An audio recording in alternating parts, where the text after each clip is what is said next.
All right, is everyone good? Everybody ready? Okay, and with that, I call this February 3rd work session meeting to order. Roll call, Ms. Widener. Dr. Campley? Here. Mr. Fountain? Here. Mr. Keenan? Here. Mr. Liggett? Here. Mr. McKinney? Here. Dr. Sadler? Here. Mr. Saylor? Here. Dr. Weston? Here. Ms. White? Here, 1.03 and 1.04, Pledge of Allegiance, followed by a moment of silent reflection.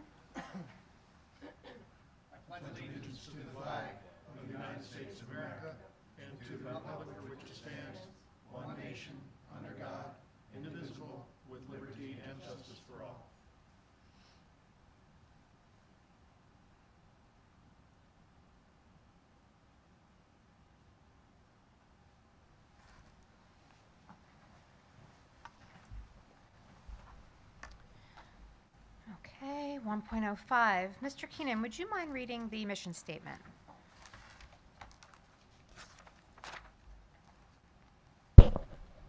The mission of the Perkiomen Valley School District is to cultivate an inclusive community of learners empowered to grow intellectually, socially, and emotionally. Thank you so much, Mr. Keenan. 1.06, approval of the agenda as presented. Is there a motion? Is there a second? Second. Motion and a second. Any comments? Seeing none, all in favor? Aye. Against? Motion carries. 1.07, special recognition will take place next week. 1.08, comments on any topic. The board affords the community and the public opportunity to comment on any subject, any topic for a duration of 3 minutes. State your name and municipality. And I open the floor.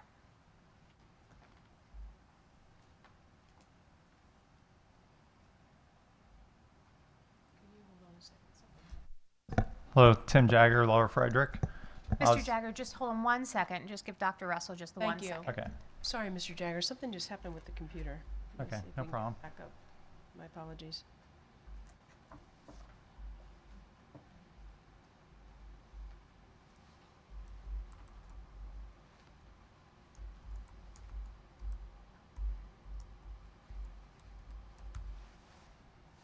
There you go. There you go.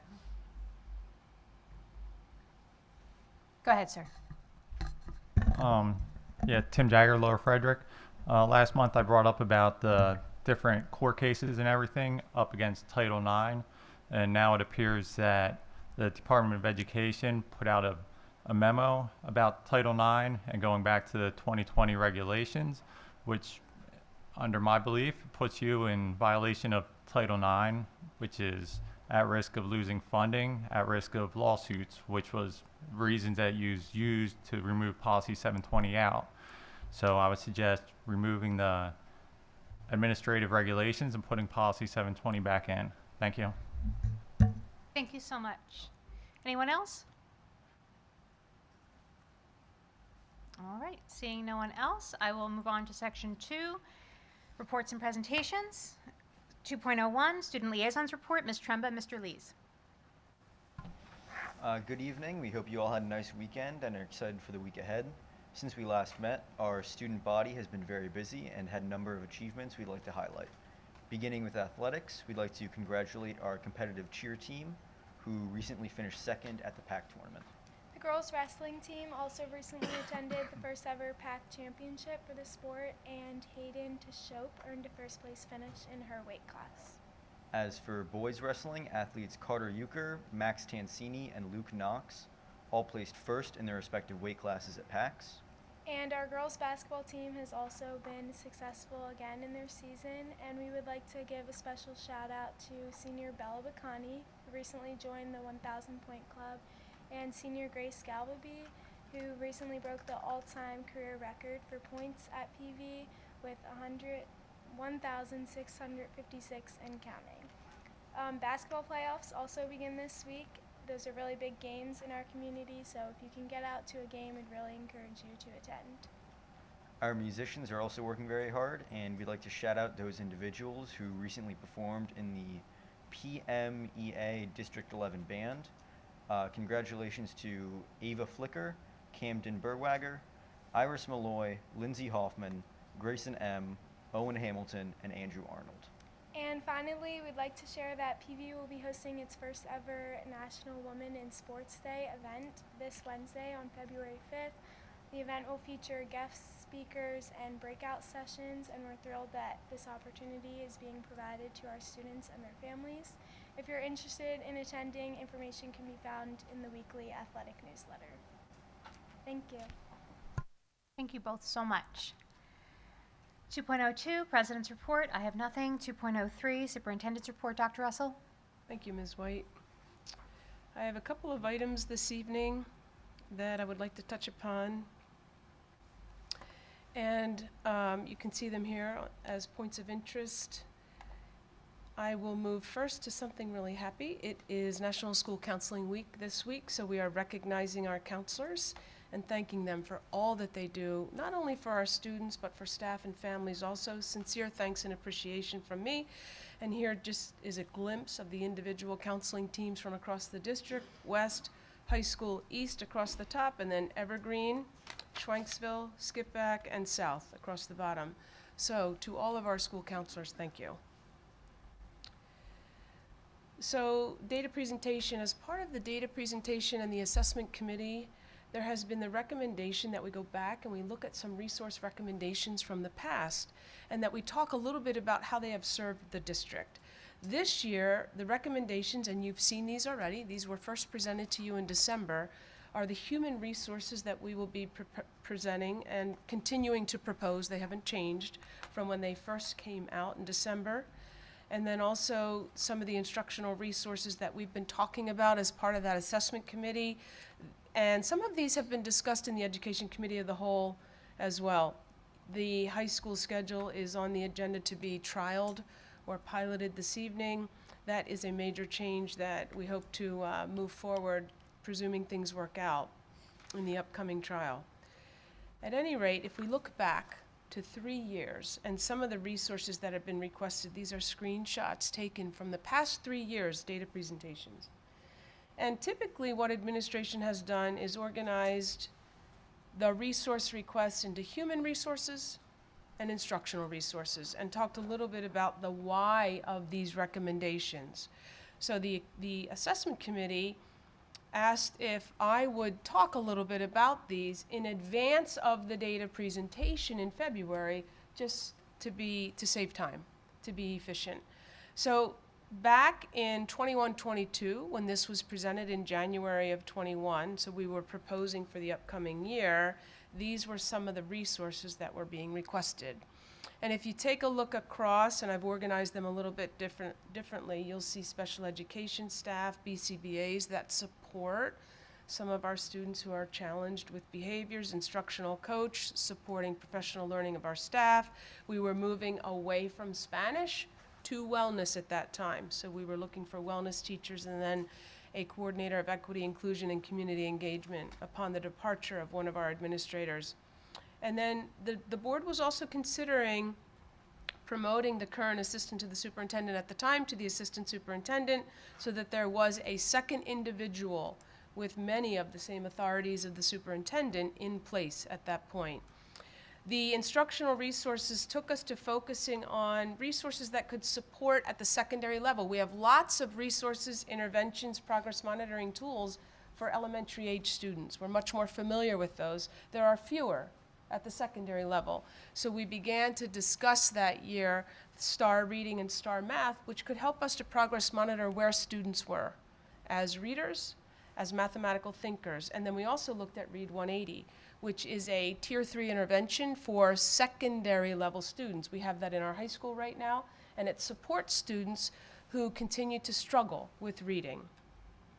It's a research-based intervention. The following year, these were the human resources, again, screenshot of the slide. These were the human resources that were requested. You see autistic support teacher, you see special education teachers, you see English language development or ELD teachers. So again, we were really focused on some of our historically underperforming groups. And again, if you think to the comprehensive plan, And the goals that we've been focused on the past 3 years, special education students' proficiency as well as English learners' proficiency are 2 of those goals.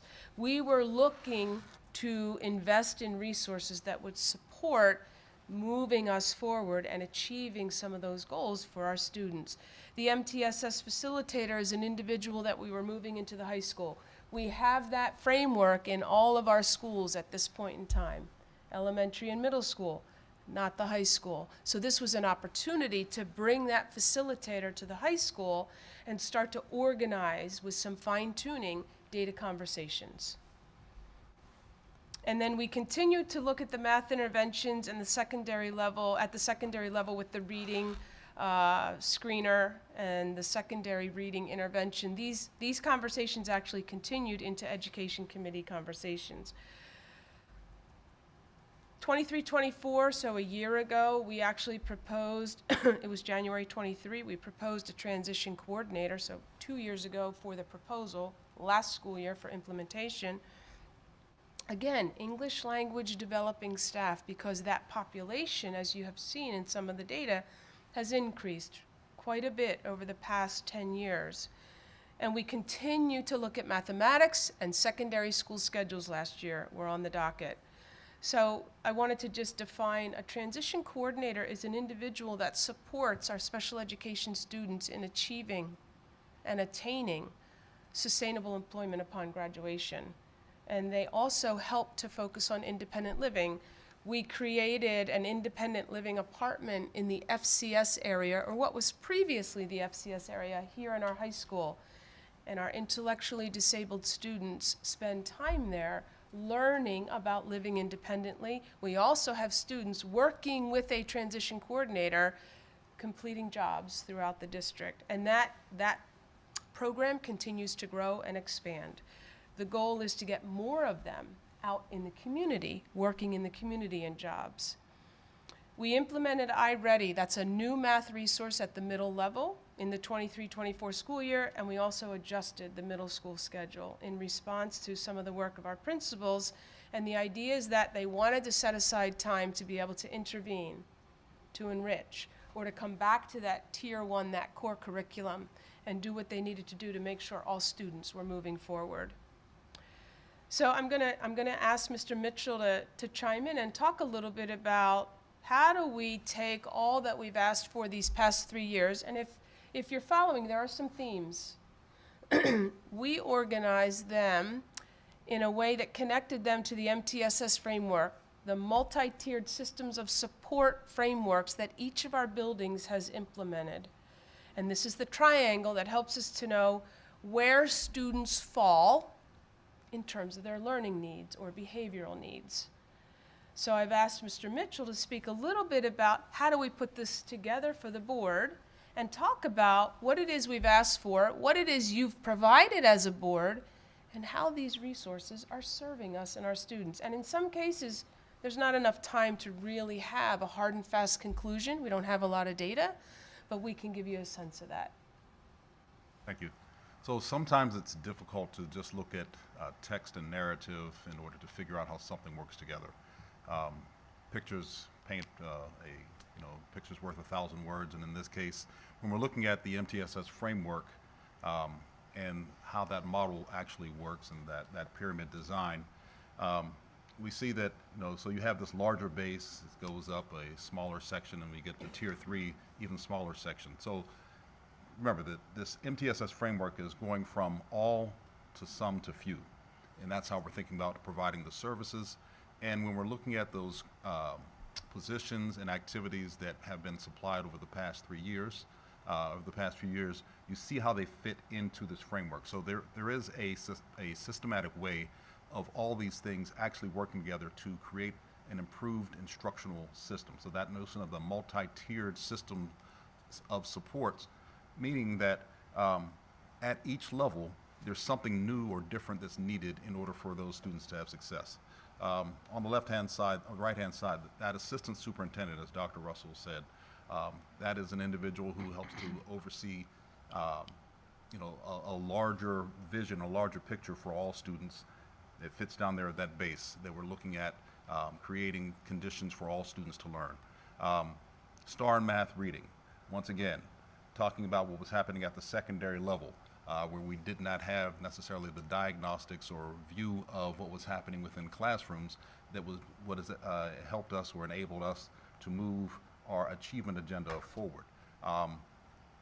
Wellness teachers. The wellness teachers, once again, looking at how we're providing a service for all students before we get into looking at what a smaller group of students need, like the English Language Development teachers and the BCBAs, which are providing additional services that we see are necessary for a smaller group of students to move forward. So all of these things are working in concert. None of them are a flip of a switch. Often we need multiple things that are working together in order to start to produce a desired result, and we need time in order for these things to take hold.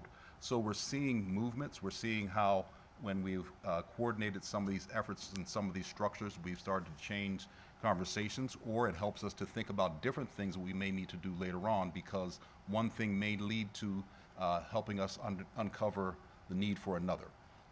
So at this point, all those efforts, all those resources are sitting here within this MTSS framework, which helps us to look broadly at how we're providing services in targeted ways to all of our students. On this slide, you see some of the text and some of the language that Mr. Mitchell really just summarized. And this is a data slide that I think is one that we felt we would share with you in an effort to give you some sense of how students are doing based on these data. So Mr. Mitchell, I don't know if you want to speak to this a little bit too. So when we're taking a look at these slides, we see that we're actually looking at a multi-year comparison with Perkiomen Valley on the left-hand side, but then we're also able to see Perkiomen Valley in relation to similar economically similar districts, to Montgomery County and to the state. If you're looking at the patterns, you see the patterns of achievement may look similar, so that helps us to understand that what's going on in Perkiomen Valley is actually very similar to what's going on in other areas and across the Commonwealth. But we also see that Perkiomen Valley is achieving at the same rate, or if not better than, all of our comparisons in these slides.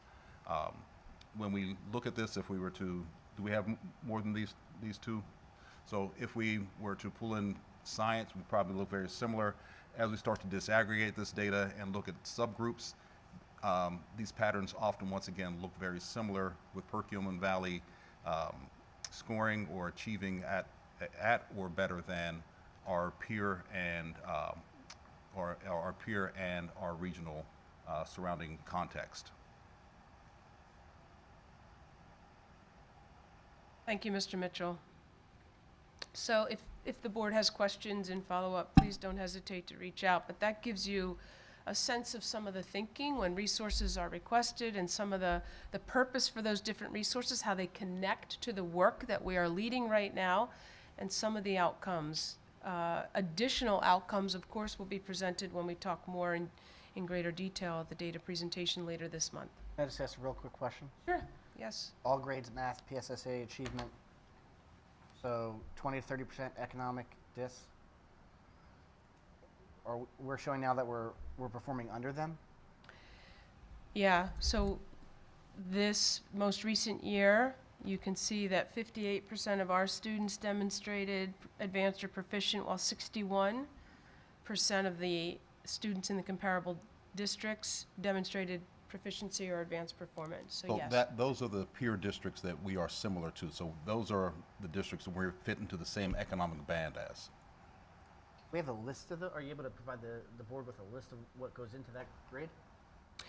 So these come from our data warehouse Lincoln, and they take the states. I can give you a little bit more information. I don't know if they gave us a list. I know what statewide is, and I know Yeah. what Montgomery County is, but what are the school districts that go into this 20 to 30% economically disadvantaged? They are the school districts across the Commonwealth who have a percentage of economically disadvantaged or free and reduced lunch percentage students that falls between 20 and 30, like ours. That's the band. Now, they didn't give us a list, but I might be able to get it and give you a sense of who's in there. Yeah, And I 'cause can they're tell not- you how many They're are not in there all too. apples to apples. Some of those schools are not really comparable. Some of them are smaller in scale, and some of them are much larger in scale. But the variable that they're using as one to compare us is the percentage of economically disadvantaged. So the percentage of poverty is what they're looking at because of the correlation between poverty and achievement. So that's what they're doing. I can see if I can get the list for you, though. I can tell you how many. I'm pretty sure that's in the chart in the larger data presentation. I'll see if I can find some more information. Yeah, and one of the things I've always asked about this, and I think, Laura, you put me onto this my first year on the board, is do we have more people that opt out of these than those? Well, that's a fair question, and I don't know the answer to that, because those data are not ones that are gathered by the state. Yeah. How many opt-outs, or at least that I'm aware of, is shared. So that's a good question. I don't have a good answer. Yeah. So those are variables that they're unknown, but they could be influencing the data as it's presented. But with regards to the achievement, this is just one data point with regard to, I think that's the thing with the PSSA achievement data, is that when you look at it, aside from it not being apples to apples, it's also only 1 point of, in the context of everything else. Dr. Russell, Yes. on the same topic there, correct me if I'm wrong, we are much closer to the 20% than to the 30% in that range, correct? Mr. Ling, yeah, it's more than 20. No, I'm it's not more sure than- if let me check on that to see how close we are to 25. I think you're right. We're between 20 and 25 as opposed to between 25 and 30. So then that would put us at about the median of this category. It could. I don't know the other data points, but it could. Let me see what else I can find out about that group. And I know there's more information in the lengthier data presentation that you've been provided a draft of, but I'll get some more information and I'll get our actual percentage. Offhand, I don't know it. Wouldn't the correlation to that data point, even though it has nothing to do with Perkins Valley per se, is that there has been an onus in the Commonwealth to really structuring going into school districts that have large economic disparaging statistics and really make sure that we're doing yeoman's work in those school districts. And by looking at this, it looks like it's potentially working for a lot of these school districts, and that's not necessarily a bad thing. No, I would agree. And again, as Mr. Mitchell mentioned, the trends are somewhat similar. Yeah. So what we're experiencing, what we're facing, what we're up against is similar to what these other districts are also up against. Whether it's those that fall into the same band of economic disadvantage, even the county, even the state, the trends are very similar. Well, and then to that point, there is a discrepancy in the numbers. It looks as though we are not performing as well as our counterparts in that band, but of that 3%, do the counterparts have less opt-out, for example? So, and I know you understand that, but just for the record of the statement. So I don't know how valuable, other than just a point of note, that reference point really is in determining how you request resources. It's important to keep in mind confidence intervals, 50% and 61%. It's apples and it's peanuts.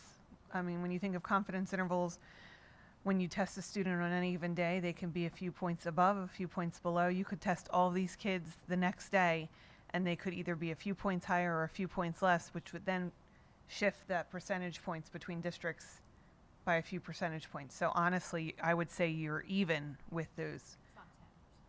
It's peanuts. Thank you. So more to come. That's sort of an introduction, at least as far as the resources go, for the presentation later this month. So just a quick review. I don't want to ignore this. This is a big topic, and we had a community meeting this past week. So I wanted to recognize that and just review some of the reasons that administration continues to advocate for a 5-6 center at West and a 7-8 at East.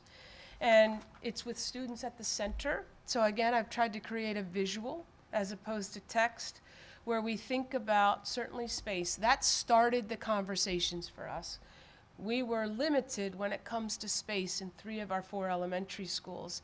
However, those conversations expanded and really became about the programming to meet the academic, social, emotional, and behavioral needs of our students and what we believe we can do for students in grouping them these ways. And you can see around the putting students at the center of learning some of the factors that have been discussed and called out as ones we believe are supportive of this alignment. Transportation is absolutely a challenge, and we're working on that. Mr. Ganesh is working very, very closely with STA, and we are arranging, we'd like to offer some bus rides and some real-time experiences around transportation.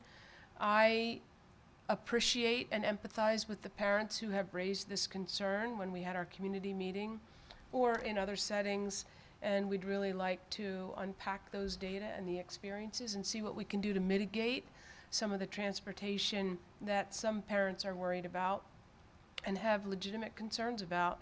We also want to talk a little bit more about what might be possible with schedules. And again, I don't want to go too far down a path without staff input, without the board's input, without administration's input, but we do have a group of administrators that's going to look at some possible schedules so that we can at least start to play with who might start school when and end their day when, if we develop a 3-tiered system or if we propose that. So we'll start to look at that, and we have a meeting this Thursday and see what kind of ideas that we can come up with. And there are models around us, so we're not reinventing the wheel. We can look to them. So more to come there, more conversations, but again, the visual that attempts to really illustrate some of the points that administration believes are ones that could really support 5th and 6th graders and 7th and 8th graders. Sure. So I went through the slides. I wasn't able to attend the meeting, but I did go through the slides. And as I've stated at the last board meeting, this is not a proposal that I agree with for many reasons. But I did appreciate the options that were proposed. And I actually found myself leaning towards option 2 because I do like the idea of having a primary center and an intermediate center, and that way children have a opportunity to be in a building for 3 years to develop relationships and rapport with their buildings. And it gets away from having that piece of having that choppiness of 2 years, especially at that middle school level where it's really imperative that they have those relationships and that community within their schools. You know, I've heard all the, well, they get to all be together when they're in 5th grade, and they get to all be together when they're in 6th grade and they don't have to wait till they get to high school. But quite frankly, when you're putting the entire district together, are they really together in 5th and 6th grade? Because now you have everybody together. That means they're going to have separate lunch periods. That means they're going to be all divided up for classes. There's a good chance that they won't actually see their friends throughout the entire day because there's so many of them, they're divided up anyway. It's very different than when they get to high school, and because of the types of classes that they're choosing with their schedules and the things that they align with for how they want to track themselves through high school, they start to get their niche, and that's who they end up aligning with. I think that's a natural way that high school happens that middle school just doesn't. They still have to be separated into classes and scheduling, and it's not based on what they're choosing for classes. It's really based on how it shakes out scheduling wise. And kids are going to be separated from their friends even if they get the entire grade level of the whole district put together. And then they're in there for 2 years. They're not connecting with the staff in the same way. As soon as they start to get their feet planted and they get that feeling of community, they're shipped off to the next school. The counselors don't have the same rapport. The principals don't have the same rapport. They don't have that feeling of relationship. Where I think if you had a primary center and then you had an intermediate and then you had a middle school where there's 3, 3, and 3, you have more of that opportunity. So I did really appreciate that in option 2 position. Do you have to redistrict? You do, but at least when you do the busing piece for that, it's a more centralized location. You're not trying to bus South kids during possible the worst traffic time of the evening all the way over to West. Because quite frankly, I mean, I'm thinking of parents who have to go pick their children up for an after-school activity, and they're hitting rush hour traffic. You're inconveniencing all kinds of families that have to try to get over. I mean, we're not just talking busing. We're just talking about families trying to get over to West from South area to go be with their kids for those activities. I really do think option 2 is just a better way of meeting in the middle. And again, we're looking at a situation with overcrowding that is not a situation that looks to be something that we're going to be seeing continuously as we do see decreasing in enrollment. So I just wanted to put that out there that, that there is another option. We don't have to go gung-ho for this one. Thank you. Another perspective as well? Okay. I too wasn't able to attend the meeting, but I did watch the video of the entire meeting. And I appreciated the fact in option 3 that you did look at the 5 through 8 kind of an option. The one thing that I did notice that was missing from the 5 to 8 option was the idea of being able to physically separate 5, 6, and 7, 8 in the single building. That I think would be a critical component of it, because then essentially what you've got is a 5, 6, 7, 8 location, but they're in the same building with 2 elementary schools feeding into one and 2 elementary schools feeding into the other.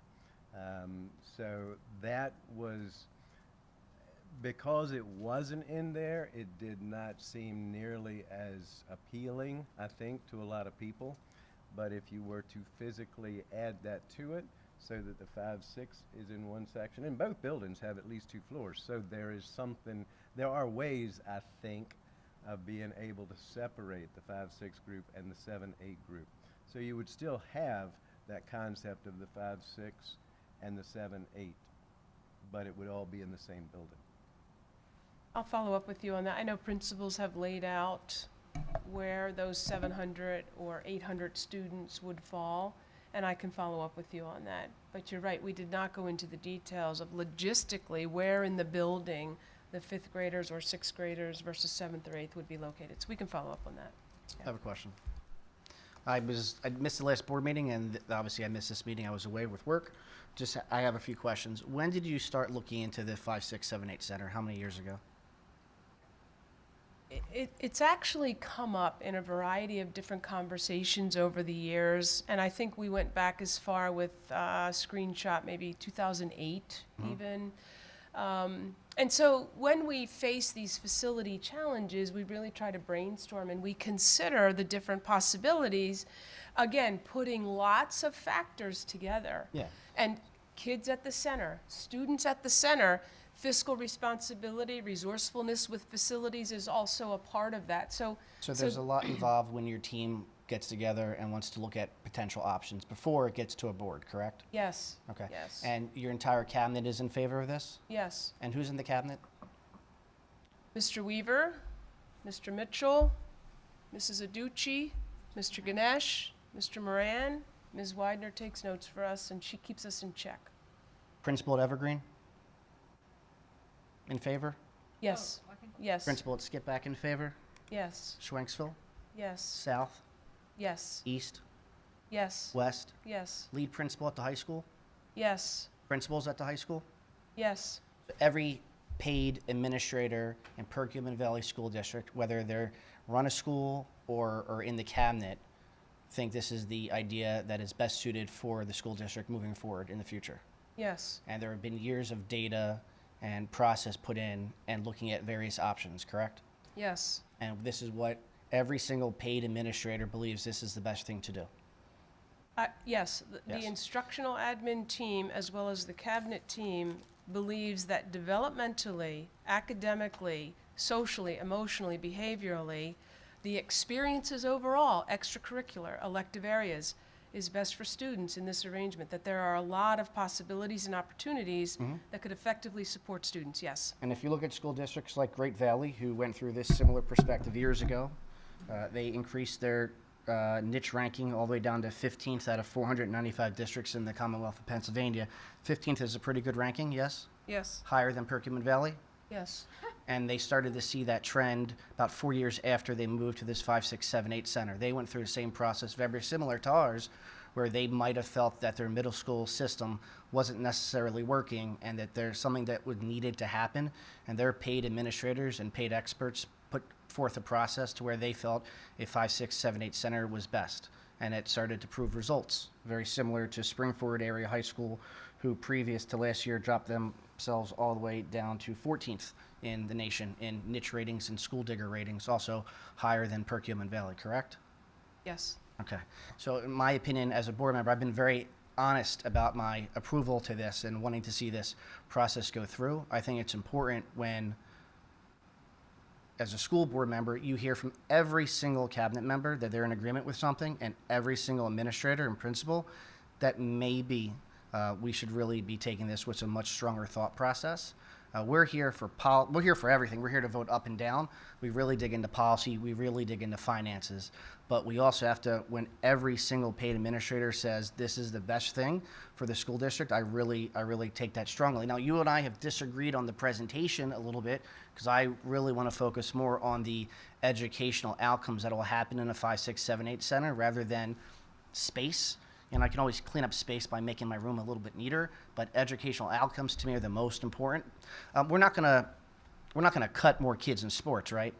No, that is not a We're not goal. getting rid of music programs anywhere, right? Less kids aren't gonna play the violin, right? That's not No, an option? that's correct. Great Valley went to an AB system for sports, and they've seen that to be successful.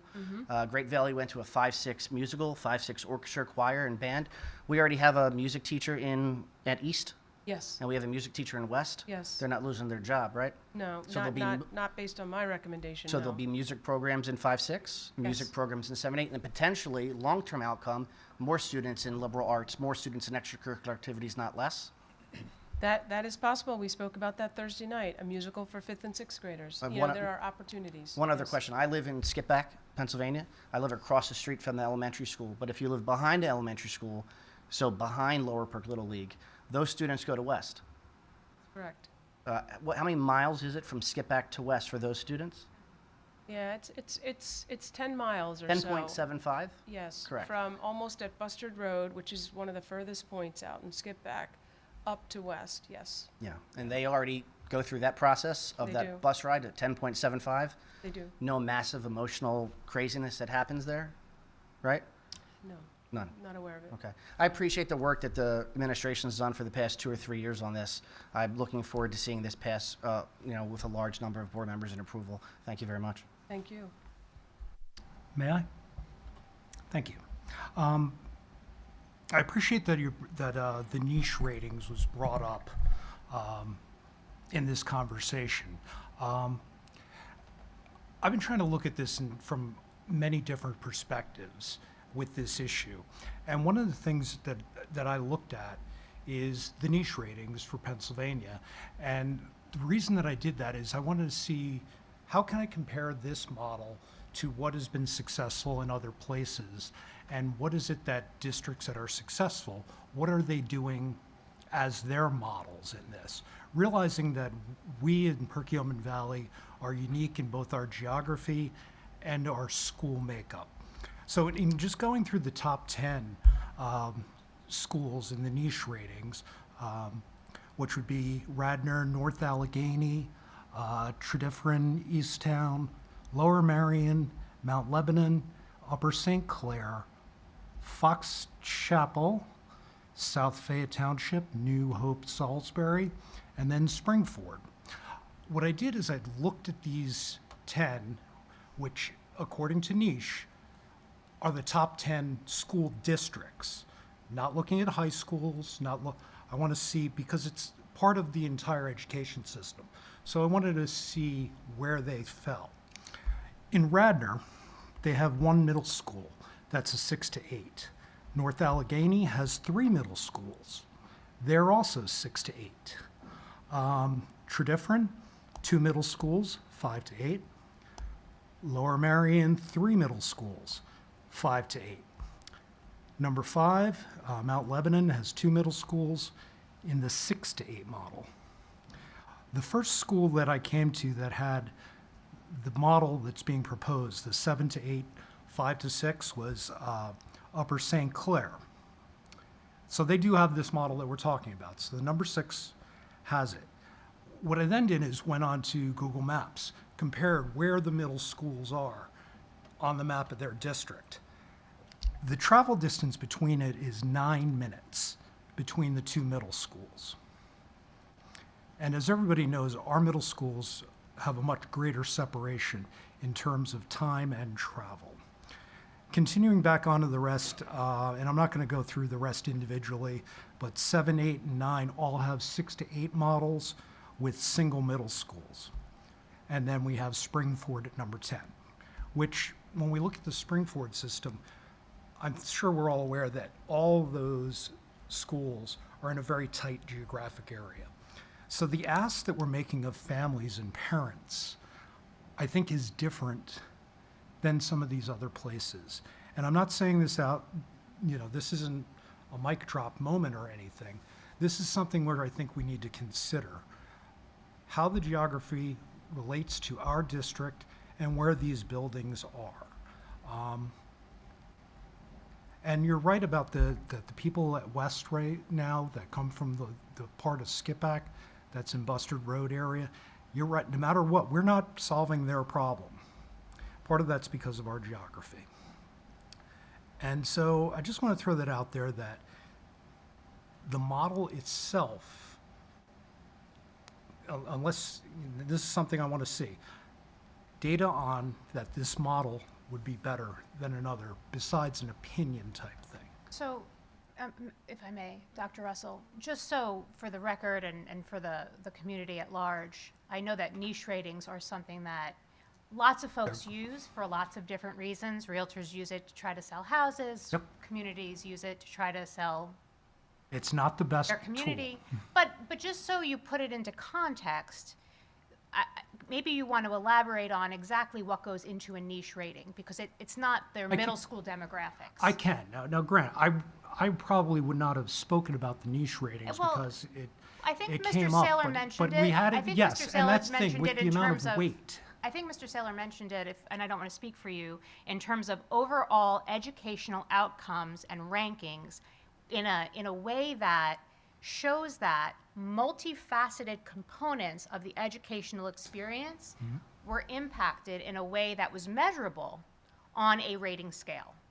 So it may not have been the only factor, but it could have been arguably a contributing factor to the overall well-being of an entirely educated child, which I think, Dr. Russell, and I appreciate this image, her and I keep going back and forth about showing that this is almost like a cake, right? So it's not just one reason. It's not just space. It's not just facilities. It's not just, we've been looking at data on test scores for math and ELA for the whole time I've been on the board.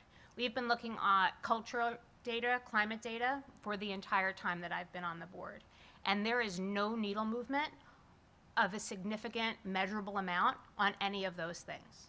So can I ask you, other than inconvenience of logistics, what other tangible thing would you suggest to allow for movement of a needle in a way that will be measurable to produce students that have better outcomes? I understand that, and I don't have the magic bullet for that answer. So The question but that I would throwing have. more things out. No, but the point, The best schools have our model, and you're much more likely to make it worse if you go to the model that is less successful. Based on that's why I've what- asked for on data. what we've just been talking about. So with the niche I models. brought up and that you are yeah. just using it. So you also are citing that as being something which has an objective. Well, then when Saylor was making this argument and from the niche models as showing improvement of the niche score based upon the middle school changing to the 7-8 model, which we don't even know, and you sort of admit that in the same thing that you're saying, and then you're looking for something to do to move the needle. That is, you're also saying that is not indicative. The niches aren't verifiable necessarily. No, you I'm know? saying- But if we're talking about niches, the top performing school districts all have our model. I'm So saying why would we that- move away from that? I'm is saying- what Mr. Liggett is saying. Not that that's the end all be all to this conversation. Of course not. So I guess the other factors then would be, that's a talking point, and that could be one factor played in. I want to say almost 100% certainty, when the administrators and cabinet got together to have conversations about what to propose to the school board for the community and public education of our entire student body, they didn't go to niche. Hopefully they went to School Digger. What I'm saying is, though, that Is that a joke? no, it's a really good site because it aggregates test scores, reading availabilities, not I just think the niche. overwhelming increase in transportation burden on this school district's population will have a negative net impact on all of the schools and all of the scores. So- and all of the students' experiences and all of the accomplishments that they would have otherwise achieved if they had not spent that time sitting on a bus or Mr. in Keenan, traffic. Mr. Keenan, you and I, when we first met, we said, it was a long time ago. I had less hair than I have now. But when we first met, we said that one of the reasons why we were running for the board was to fix the educational loss. I want to fire administration. I understand that. That's one of the things you said to me. That's where Correct. this is coming from. Yes, but I said I wanted to fix the educational loss that what I see. In areas like Great Valley, they saw a strong upward movement once they stated that their system didn't work. I will argue that some of the other school districts that Mr. Liggett mentioned either have per capita dollar a lot more per student, and or they have school systems that are all on campuses that make the process of having that make the processes different. It's not necessarily apples to apples, which is why specifically I mentioned Great Valley, because they have a very similar economic scale, they have a very similar campus scale and system as Perkiomen Valley School District has, and they had similar problems when they made the move. I'm more interested in being on a board that one day sees the middle school system, grade levels, reading levels go up and show an upward path movement, not by 5% or 6%, and not in a yo-yo form, which is what we see now, up and down, but long-term growth. That's what I'm interested in seeing. And it's my belief, not just in Pennsylvania, it's my belief that many, many places across the United States that this is showing strong data that this is a really good system. Listen, if we could have K-8, which is, what some people believed was public education's gold standard, I think that would be great, but we don't have that. This board in the 80s decided not to purchase the airport and build a massive complex for middle school and high school, so this is what we have. What I would like to do is take what we have and make it better, and I think this makes it better. I think The I interesting think thing- smaller Okay. class size is a much better thing to focus on. It would be, in terms of proven outcomes across the board for every student in the district. I wholeheartedly agree with that. Dr. Russell, what would it do to class size if we went with your? It's not something we can jump into. Not that I won't jump at it. Okay. So But- if I may, bottom line is, we don't know that this model is going to give us anything in terms of student outcome for scores. We don't know that. How do you know that? We don't know for a fact that it will give us higher student outcomes. What we do know is that it will fix an issue with overcrowding. That is why it was brought to this board to begin with. My concern is that obviously this was a conversation that's been in play for a long time, and longer than when we voted for kindergarten. And that is quite frustrating because I might have thought differently about kindergarten and said we need to figure out spacing, and we should have looked at the whole picture prior to putting kindergarten into play.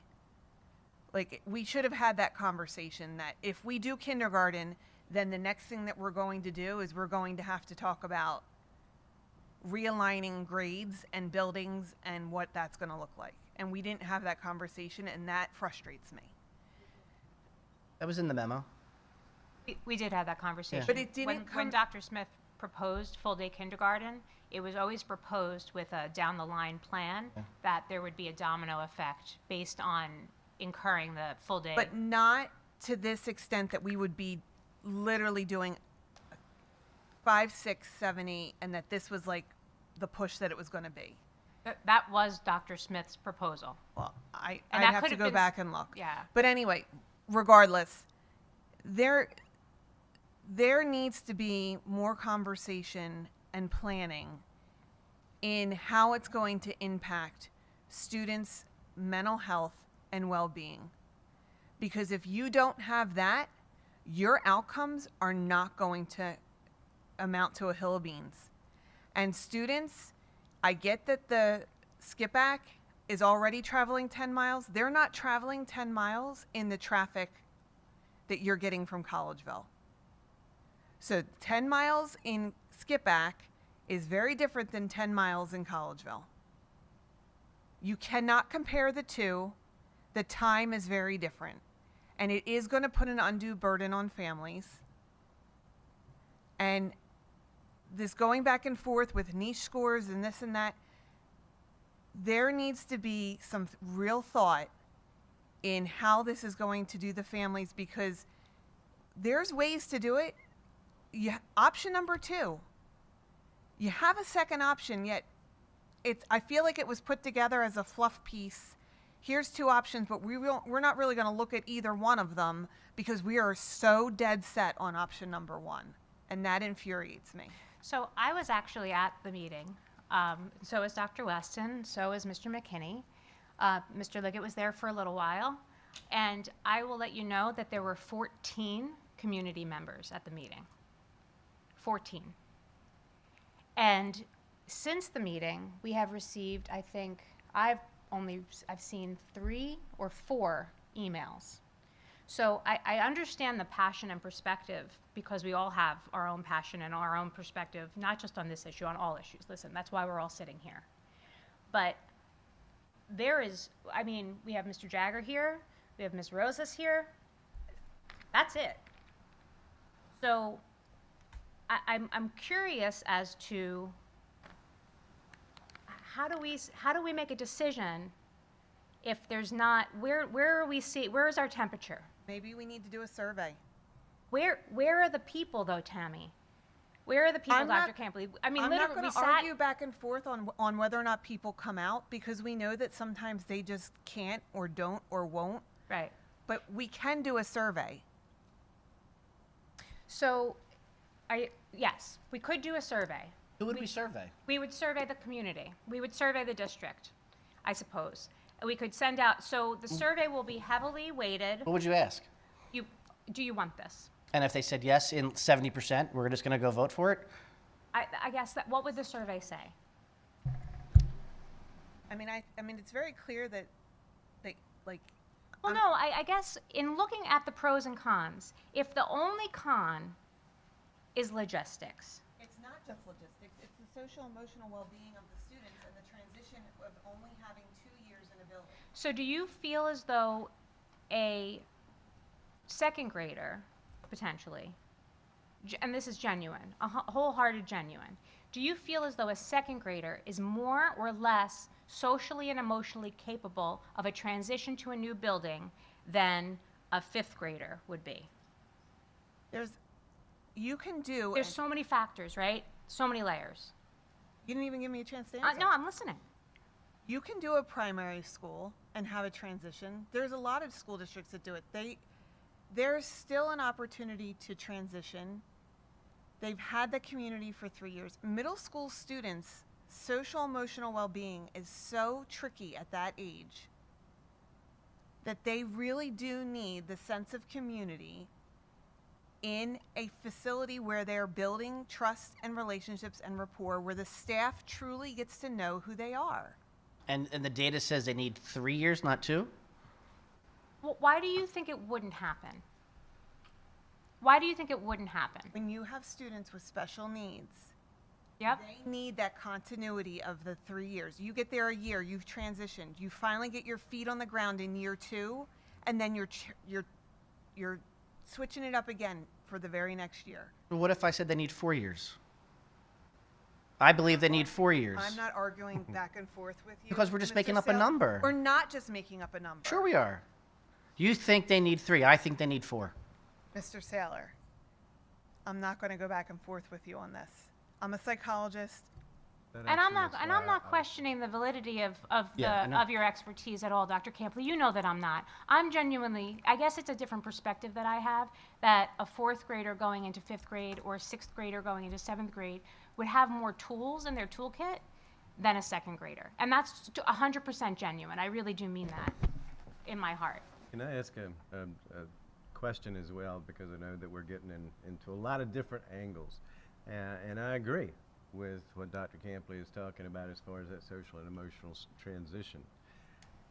That is why, and when Mr. Saylor mentioned, do you need 4 years, and I immediately thought about the 5 to 8 format that we had suggested.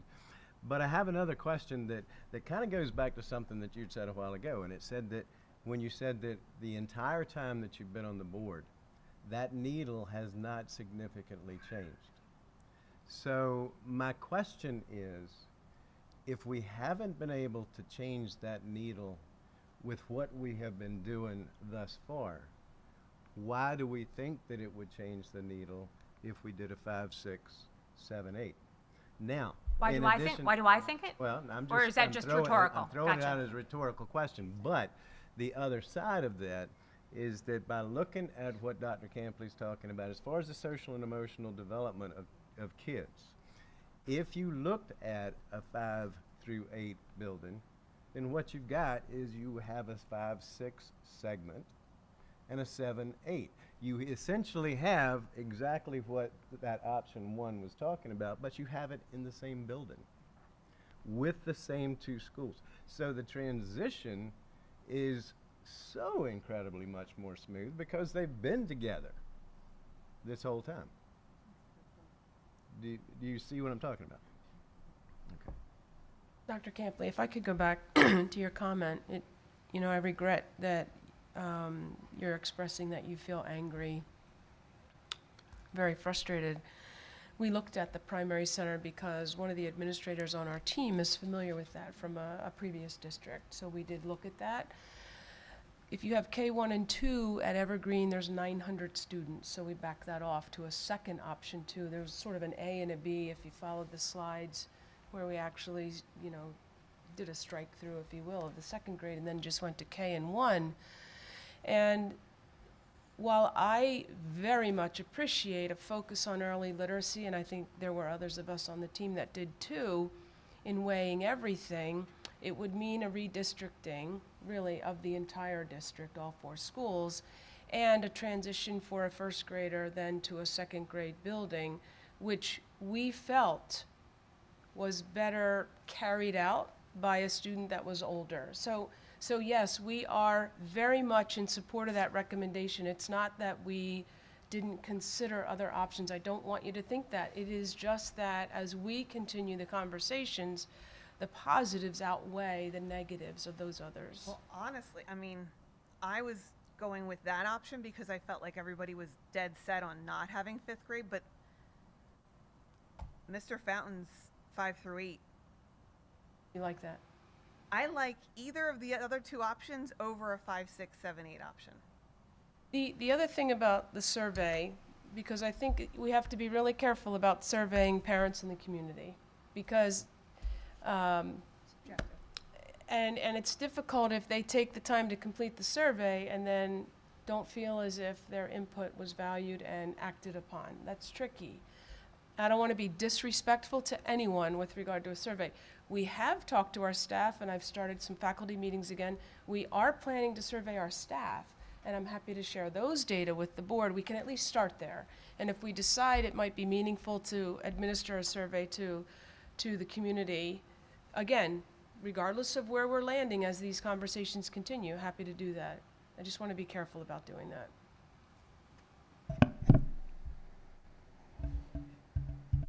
I'll just say, on the point of the survey. Okay. Wait, excuse me, Mr. Jagger.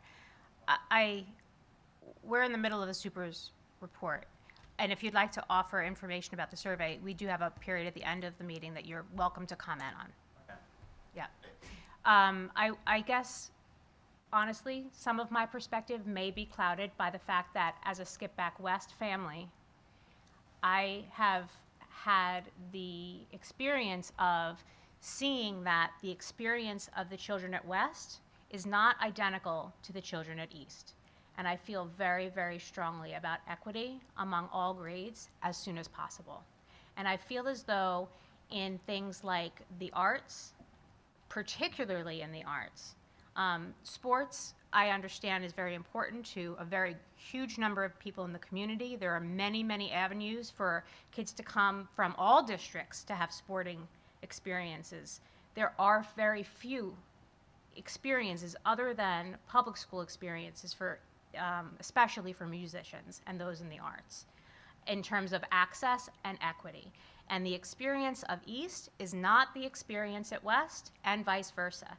And so if we, as a school district, are looking at a whole child, I feel as though allowing for our learners that are drawn to that, I feel as though it would be an opportunity to grow those programs and really let those children flourish sooner rather than in 9th grade, because I feel like we're losing some along the way until they get to the high school.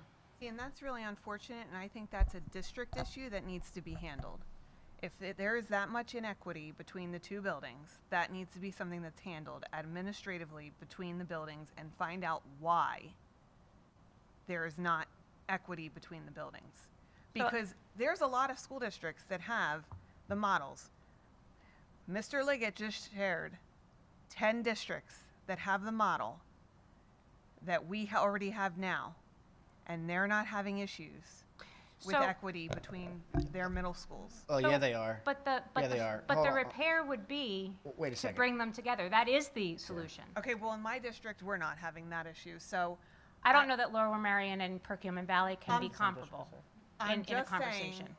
saying, if that is something that can be handled at the district level to make sure that the programs that are being offered to the students are the same in each building, those students should all have the same opportunities provided to them in each building. Doesn't work that way, though, unfortunately, when you look at population sizes.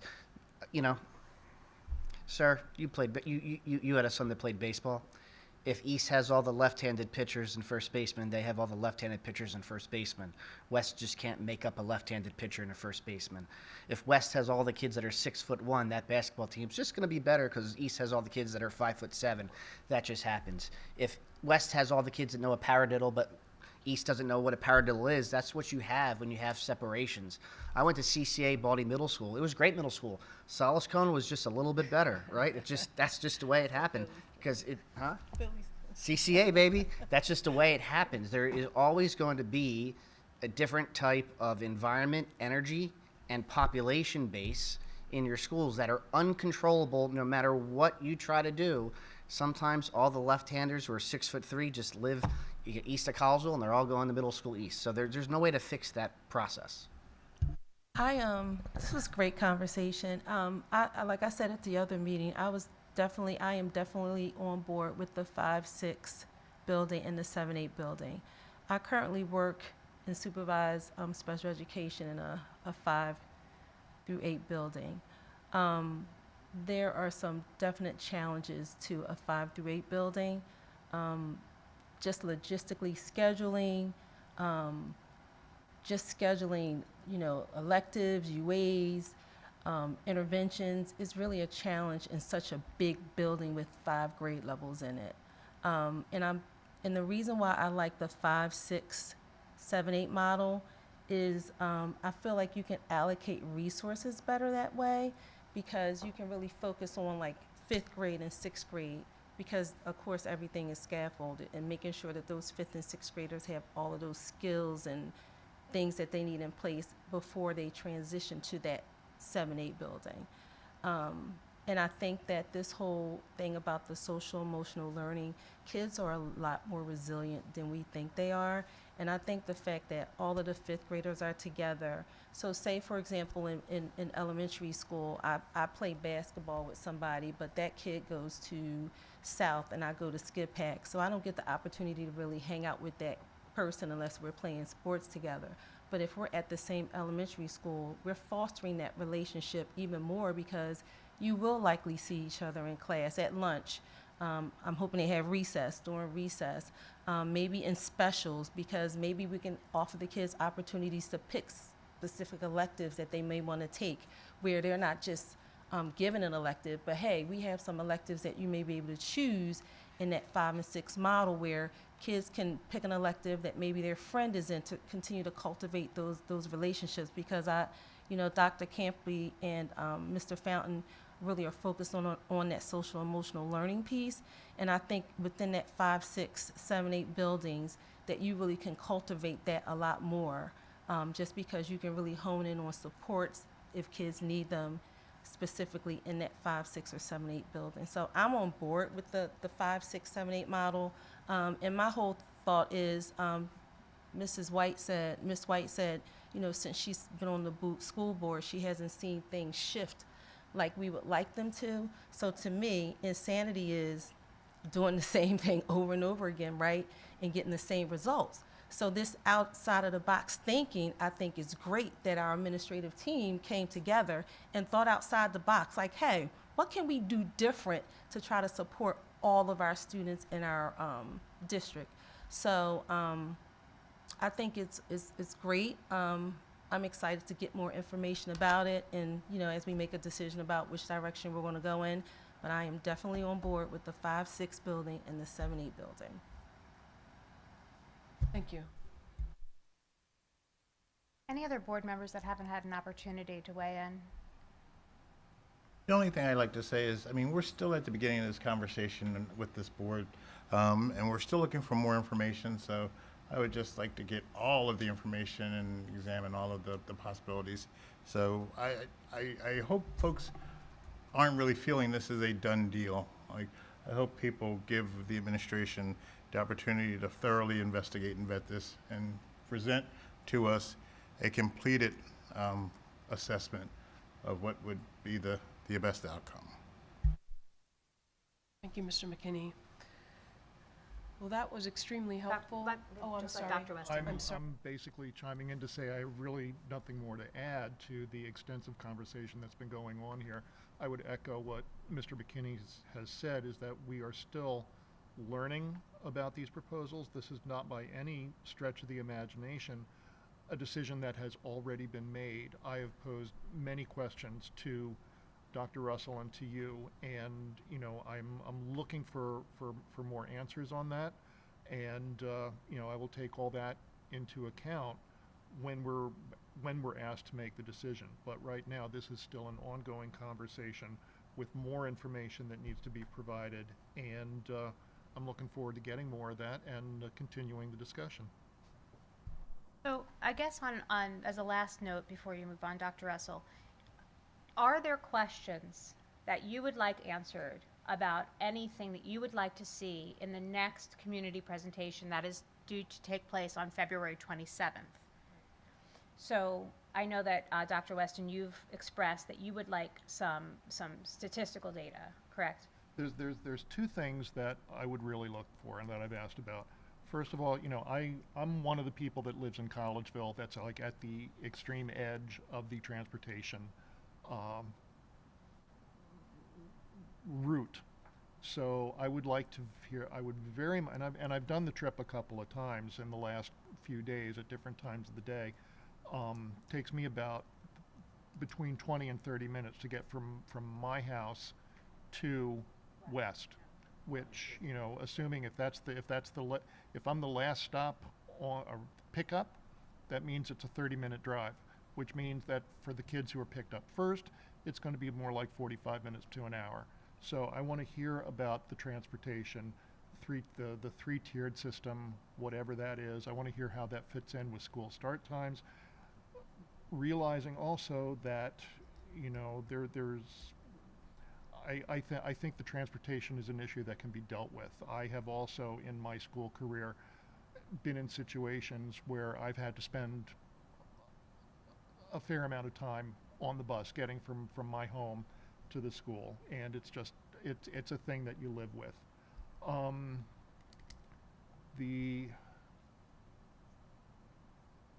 Shoot, that was, I said 3 things, didn't 2? I'm sorry, the other one that you had communicated was data showing that there is a needle move based on a change. That was how I interpreted No, it. I think that was somebody else asking Okay, that. go ahead. Okay. The other thing is we're still, for the foreseeable future, in a situation of declining enrollments. Okay. So what's the likelihood that, you know, we are right now maybe having to deal with a few years of discomfort with a problem that will eventually fix itself? From a facilities standpoint. From what you said, Yes, facilities. okay, gotcha. Yeah, I think those were the 2 main things that I'm thinking about. You know, is it a problem that's going to solve itself just with the population changing, and what does the transportation look like? Okay. So Dr. Campley, are there questions that you would like them being administration, to dig deeper into prior to another iteration of community engagement? I definitely want to see more information on the other 2 options. Okay. And any other options that are on the table, potentially? Yeah, anything other than option number 1. Got it. I would like to see a full list of the current sports teams for 7 and 8 and the proposed sports teams for 7 and 8. I think was that provided, Dr. Russell? That was provided to me, not to the board. Okay, so we can include that information. It was actually. Yeah, I did share it. It was in the memo. In the memo. I did Yeah, share it. yeah. But I'll review that again, Mr. Keenan. I didn't see that. How many basketball teams for girls are 2. proposed for? So it's going to be cut in half? No, No, there it are is 2. not. No, there are 2 No. now, and there'll still be 2. No, there's 4. So you're right. There's a varsity and a JV at both schools. There's a varsity and Mic a drop. JV. Well, they're That's not. a mic drop They're not. moment. They're not a varsity and a JV because they don't use that term in middle school. My daughter but would you're still not going to have. No, that's be not true. playing. No. Yes, you would. You'd have A and B teams. What they do Can't right now tell in the me high that school. something that I see is Yeah. not what I'm seeing. They don't do varsity in middle school. They have brown. They have the three color codes that they use for baseball. So like Great Valley has an A team and a B team. It's the same amount. Fiction. Why? They don't have the space for more than 2 teams at each school of each sex. To do what? What? To do what? To practice? Practice and play. Well, middle school basketball teams don't practice every day. Either does the baseball teams. They rotate their fields. They don't even get to practice every day because they don't have the facilities for the teams that they have now. You cannot double the number of girls' teams at West, basketball-wise. You cannot. You cannot physically do it. It is physically impossible. So we don't even need to Why? follow your suggestion Why is it that it is physically impossible? romantically possible or fantastically possible. But why? How many basketball courts does West What do you have? mean why? Because that's how the schedules work for the practices. They've got boys and girls. They're having a tough time splitting the practice areas as it is, let alone the game areas and playing against each other. It is hard enough, and they do make, I think they're doing a great job of carrying the teams at both of them. And as you said, I mean, sometimes you just don't have the players. West right now is having had trouble at one of the games field a 7th grade team. I think they have the players, but they might not have been there that day. But if it weren't for 2 teams at East, or a total of 4 teams, 2 8s and 2 7s, my daughter would not be playing basketball. I mean, that's just to say, she was not a travel team player. We didn't have that investment in time in basketball, so to speak, but she's enjoying it.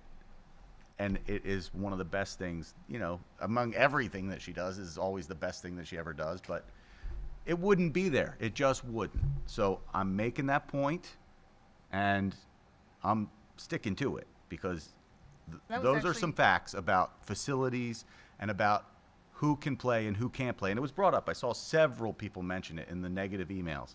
And I just wanted to be clear that that, well, it actually wouldn't affect her because she'd be in high school by the time but I've got other kids coming up, and some of them who want to try out for basketball.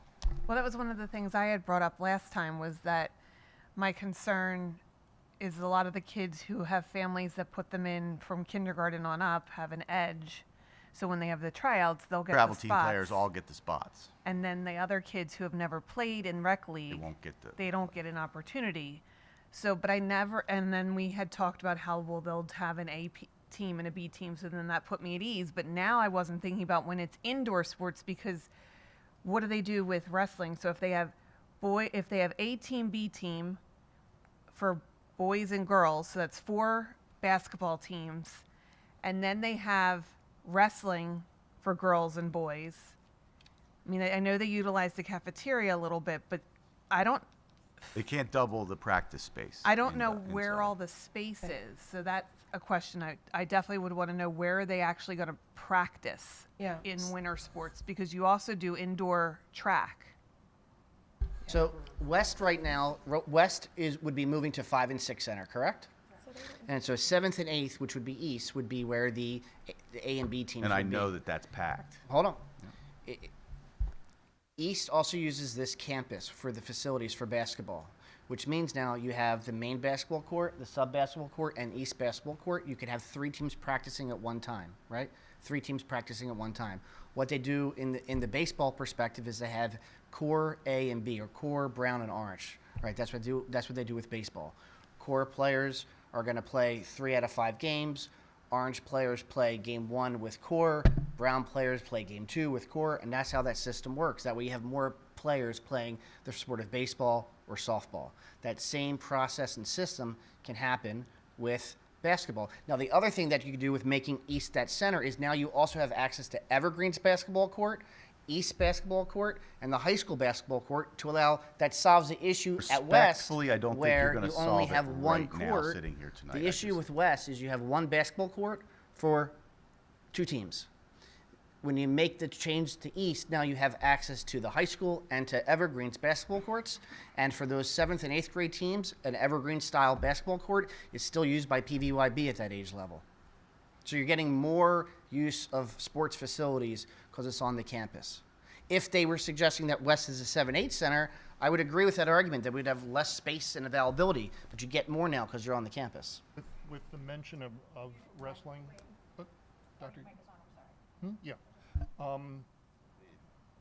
From what I can tell, it looks like boys and girls wrestling is already combined between the middle schools, so we're taking the kids who wrestle from West and bringing them over to East for practice. Is that correct?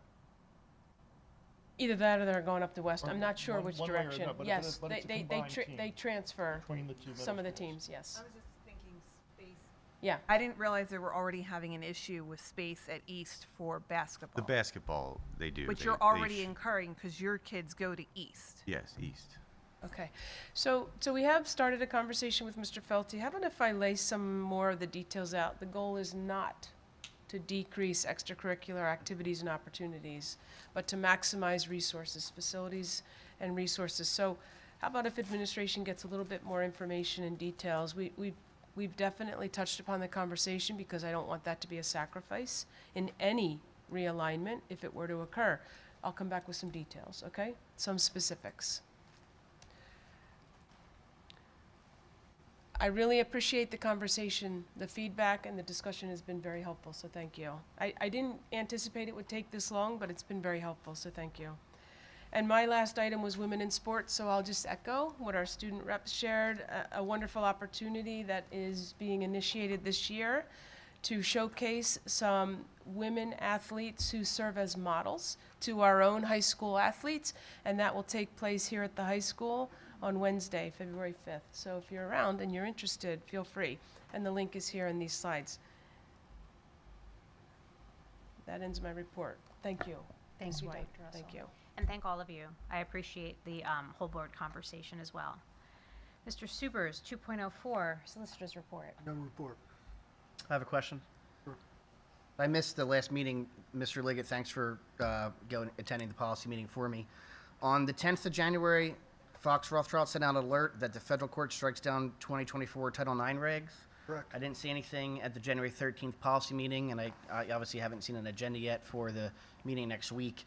But we have policies 103, 103.1, and 103.2 that were updated that have vernacular. Now, I understand PSBA has not yet approved these policies because they're not on policy. So I understand when things go to a second read, they get sent to PSBA, there's a delay. Are we going to be looking at these policies on Monday and fixing languages that need to be changed Yes. based off of the executive orders that are put out? Yeah, they're on the agenda, yes. Okay. We'll publish that. And yes. is it just focusing on 103.1, 103.2, 103, 103.1, and 103.2, and just focusing on taking out the August talking points that were put in? Or is it more based on some of the other federal orders that came out? I believe we're looking at all of the policies, the previous ones, as well as the ones that were added and activated, but I'll let Mr. Moran speak. This is They are also currently being reviewed by legal. So we are removing any reference to the August 1, 2024 that you referenced. And then there's also, I think, some slight language that needs to be changed as well. When you say legal, do you mean our solicitor or Fox Rothschild or PSBA legal? Fox Rothschild. Okay.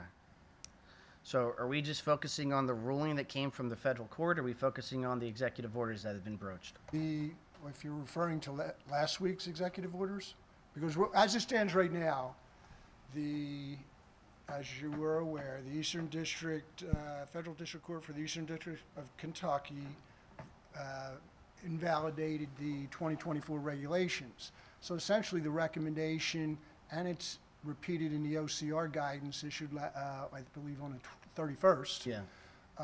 That you revert back to the 2020 regulations. So in essence, I mean, our basic recommendation is just to rescind the most recent policies and revert back to the pre-existing policies which were developed under the 2020 regs. As far as the two executive orders from last week, the pertinent one would be the order regarding ending radical indoctrination in K-12 schools. What that, right now, all it does is direct the Secretaries of Health and Human Services and the Department of Ed to develop a plan and recommendations and report back to the President within 90 days as to what sources of funding are affected and how to address that. So there's nothing really to be done now. We're waiting for, and we're continuing to monitor all of these orders, obviously. But right now, the executive orders don't, and the second order was on the expanding educational freedom and opportunities for families. That's a funding issue. And again, that's only directing recommendations to be reported back in 2 months regarding how states can maximize or increase the availability of funding for parent choice in educational opportunities. So right now, the situation is DOE and HHS are conducting their studies and due to report back in either 2 to 3 months, depending on which executive order you're talking about. So at this point, we're only the only thing that we're recommending needs to be done is to rescind the 2024 regs and revert back to what we had in place for the 2020 regs. Okay. Well, one of his executive orders, and I'll bring it to the meeting on Monday, goes into some of the vernacular and verbiage used in some of these policies. Well, and again, that's as far as school districts go, that was the executive order from last Wednesday, January 29th. That's the ending radical indoctrination in K-12 schools. It does talk about discriminatory equity, ideology, and social transition. Those are the issues I think you're referring to. But again, it's not directing any immediate action. It's directing the DOE and HSS to further gather data, do their investigation, and report back. So at this point, we're until that process, till we see where that's going, we're not making any specific recommendations in that regard. Okay. Thank you.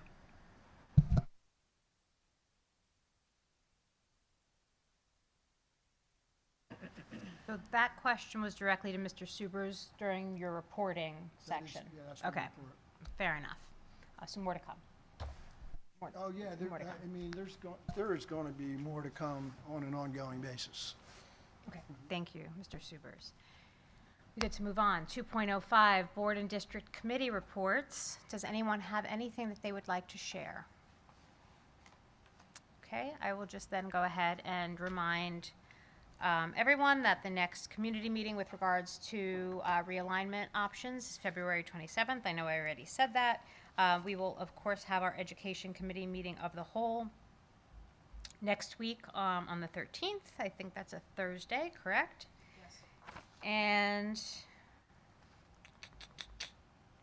wellness will take place at 6 p.m. As well, directly prior to the Education Committee meeting. Correct. This month. Right. Wonderful, okay. Can that community meeting be put onto the calendar? Thought that it was. It's not on the board calendar?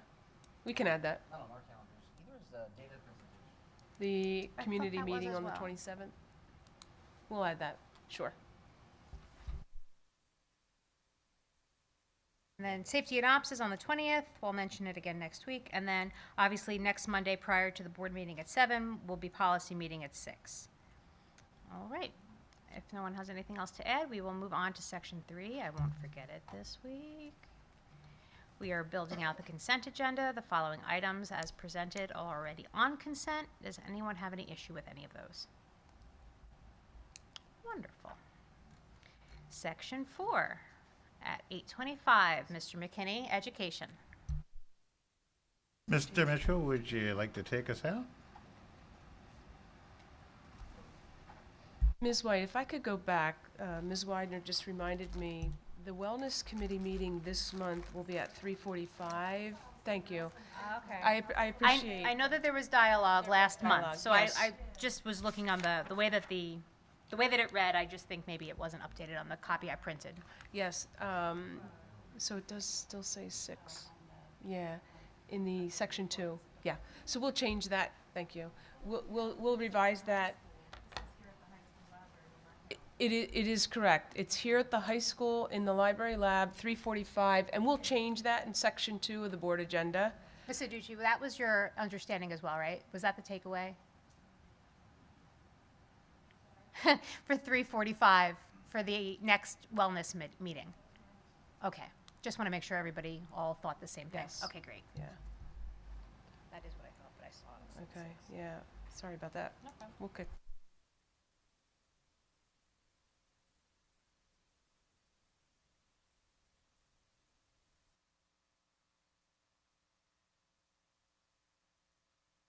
Okay, good evening. This evening we have 3 updates to bring to you for 2 of them for approval, and 1 is just an update. So we'll start off with, I don't know if we're sliding forward here. Oh, on works, right? So on is helpful.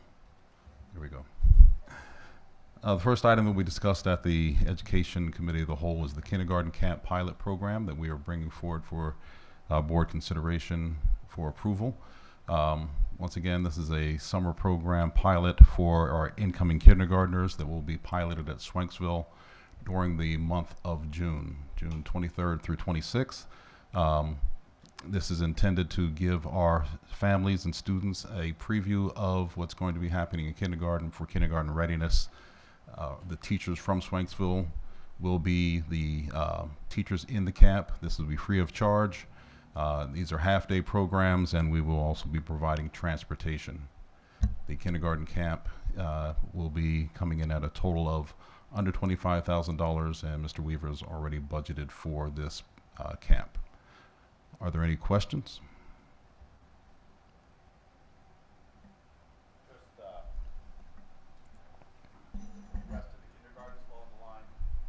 The next summer, is that Yes, the plan? that's the plan. Okay. So the next item is the Viking Zone Flexible High School schedule. And this is a pilot, a trial period for coming up in April for the flexible high school schedule. And the goal of the flexible high school schedule is to give opportunities for students to come in, get support services earlier in the day. This would mean that the school schedule would change slightly, that there would be a half an hour of support time where students will be able to sign in to get needed supports, work with their colleagues or work with other students, and the staff would also be able to use this time for additional professional development and collaboration. As it says, facility will open up at 7:35. Teachers will be on site, meeting and greeting our students, and then the block would end at 8:05, where attendance would take place. This would mean that periods would be shortened by 3 minutes each day. Each period would be shortened by 3 minutes. So, are there any additional questions about the Viking zone? Okay, hearing none. The last item is just for getting to this long end of this road, the comprehensive plan 2025 through 28. So the plan is this Ready, Set, Go, Future Ready plan from the state. We've gone through all 3 steps, the gathering information, working with teams, working with the public, and I appreciate everyone who was involved with this process to identify strengths, challenges, and set priorities, and then determine goals for the next set of for the next plan.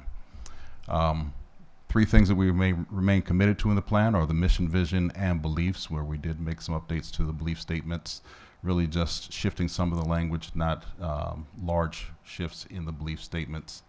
And where we landed for our 4 priorities, STEM achievement and STEM pathways, we saw the data were showing that as we've been discussing around our mathematics pathways still need to be strengthened, and we are looking for additional engagement opportunities in STEM. Our growth for populations of specialized needs, really focusing in on our special needs population and our English language development students. Effective Tier 1 instruction, so we saw in the earlier slides that MTSS triangle, so that effective Tier 1 instruction means that how we're reaching all students before we get into how we're reaching the some and then the few with different interventions, so strengthening our overall program. And then last, enhancing belonging through engagement, looking for greater opportunities for students in earlier grades and then throughout to engage in school activities or extracurriculars and additional activities we would like to provide for students.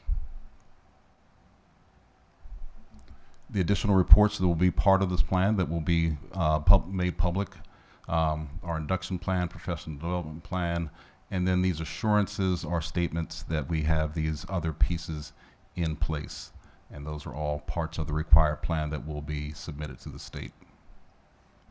So I'm here today to inform the board that we will be making this plan public for the 28 days where it needs to be reviewed before we would then come back to the board in order to get approval for the plan. The goal is to come back for the 10th meeting on the 10th, March 10th, and then to submit the plan to PDE.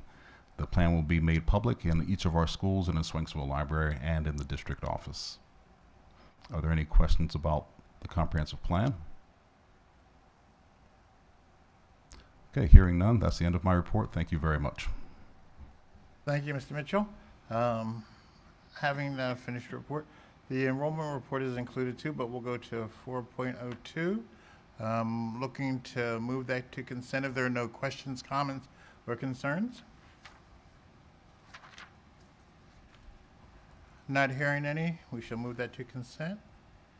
4.03, same thing, looking to move approval of the kindergarten camp pilot program to, or the Viking zone schedule pilot to consent. Any questions, comments, or concerns from the board? Hearing none, we shall also move that to consent. And again, the enrollment point 4.04 is attached. That is my section. Mr. McKinney, thank you so much. Dr. Weston, Section 5 Business. Thank you, Ms. White. Item 5.01, the Finance Committee of the Whole. Mr. Weaver, may we have your report, please?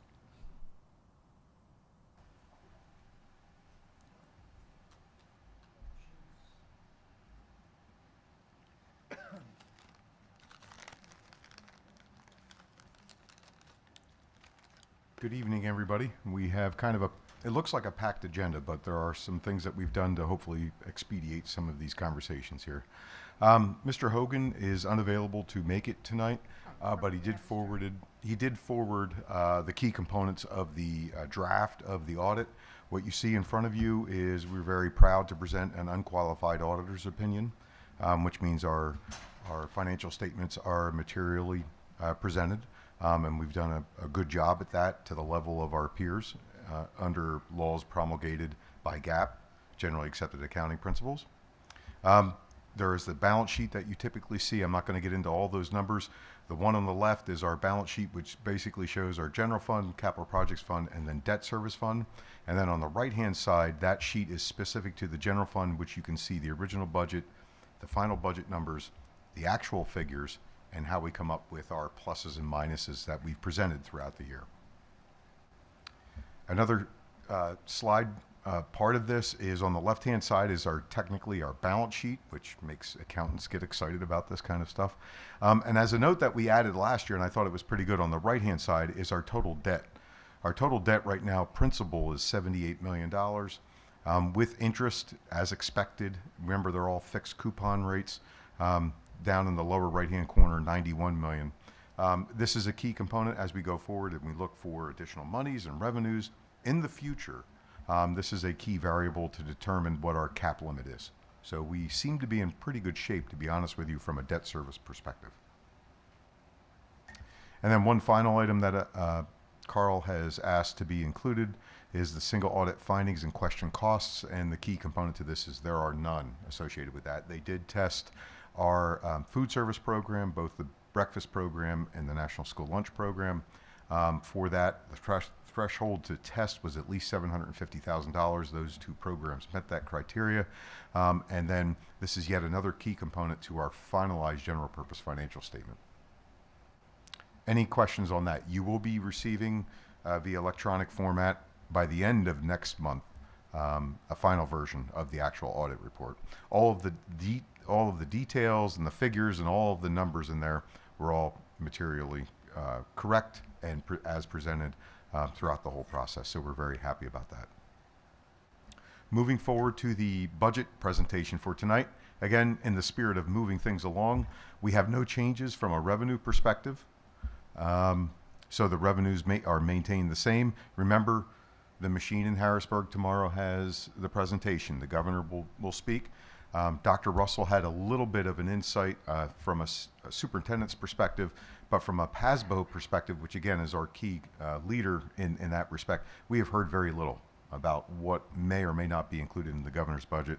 So we'll tune in and see if we can figure out what that may mean for Perkiomen Valley moving forward. Projected revenues still stand as last month, $132,556,580. Again, no changes.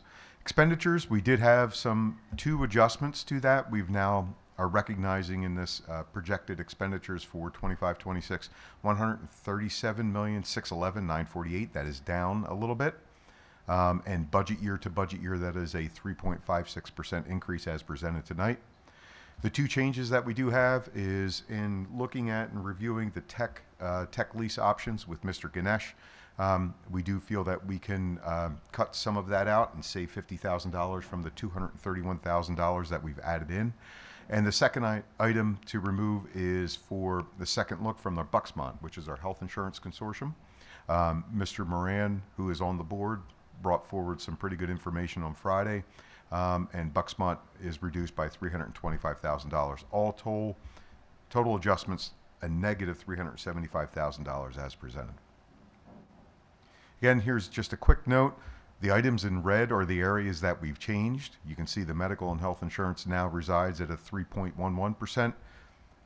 We don't expect it to be there, so we do have a third look that we're looking at from Bucksmont over the next couple of months. And there are some health choices that they are working their way through, so that we are watching as well. And then the technology lease was $231 and now it's $181. All of those other items stand as presented in the past. What this does is this brings us down to our shortfall of $5.055 million. We still reside at a 6.22% That is down from a 6.7%, with some work ahead of us. However, the next item are the recommendations for uses of fund balances to help reduce that. Again, governor's budget tomorrow. Any questions on the budget as presented at the 622? Again, we have two recommendations to move forward. One is to utilize our reserve for PESers for $250,000. Again, that's all typical process that we've done. And then a debt service fund balance, we are recommending the use of $573,385, which leaves us with a balance of exactly pretty close to the same thing. And then by doing so, that actually reduces our real estate tax from 6.2 down to 5.21%. That's an updated slide right there. That still leaves us with about $984,000 in expenditure reductions, additional revenues. So we're hoping the governor's budget comes through and we can count on that, or additional uses of unassigned fund balance. We're not a big fan of that in particular this year because remember our unassigned fund balance currently sits below that minimum or that maximum 8%. So we want to kind of watch that. And we would recommend moving forward with those two uses of fund balances. Jim, where do you show revenue? Revenue, general fund revenue? Overall revenue? Overall revenue, $132,556,580. Do you break that down on a 5-year slide like you do expenses? Am I just missing it?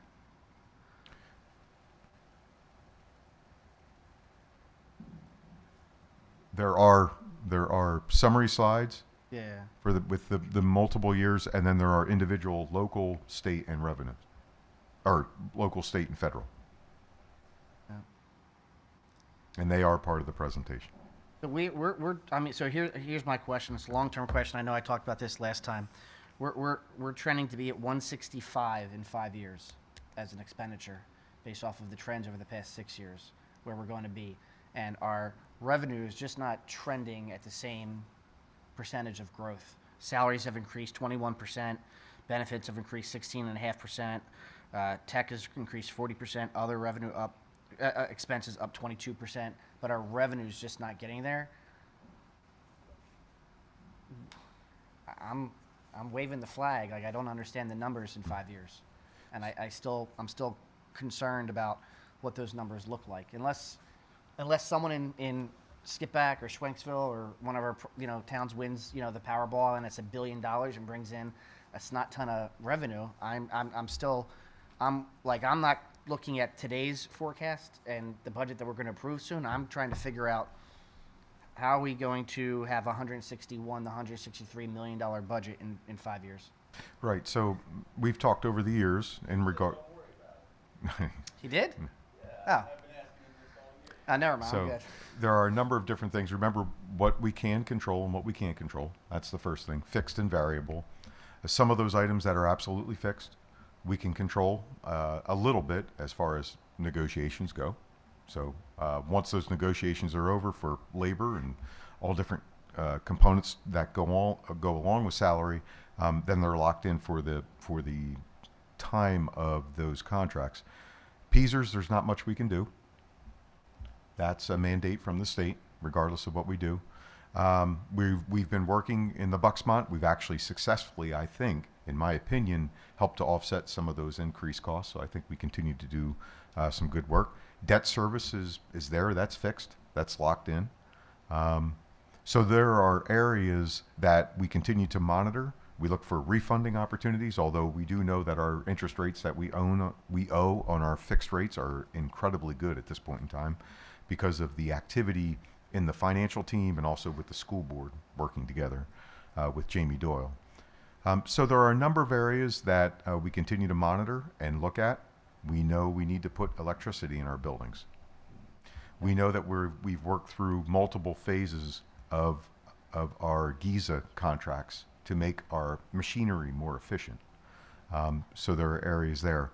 We go out in the open market, we split up all the commodities. So the fossil fuels, we can go through all that process, splitting transfer, transmission, product procurement, delivery charges, all of those things we've broken up and we've tried to get a little bit better and a little bit more efficiency as part of those things. Transportation contract, we all know that transportation is one of those things that we need to do for our students. But yet, we have actively, over the past couple of years, looked at and cut some and made our bus runs more efficient. And we've seen those savings reflected in the transportation costs. So we've held or reduced a little bit in those areas. So to your point, yes, we continue to watch and monitor, but we do recognize that we have a business to run, and we've got to take care of if the revenue streams are cut or reduced or maintained and the expenditures continue to rise, that will create an issue. Mr. Weaver, can I ask you, I'm so sorry, Mr. Saylor. No, go ahead.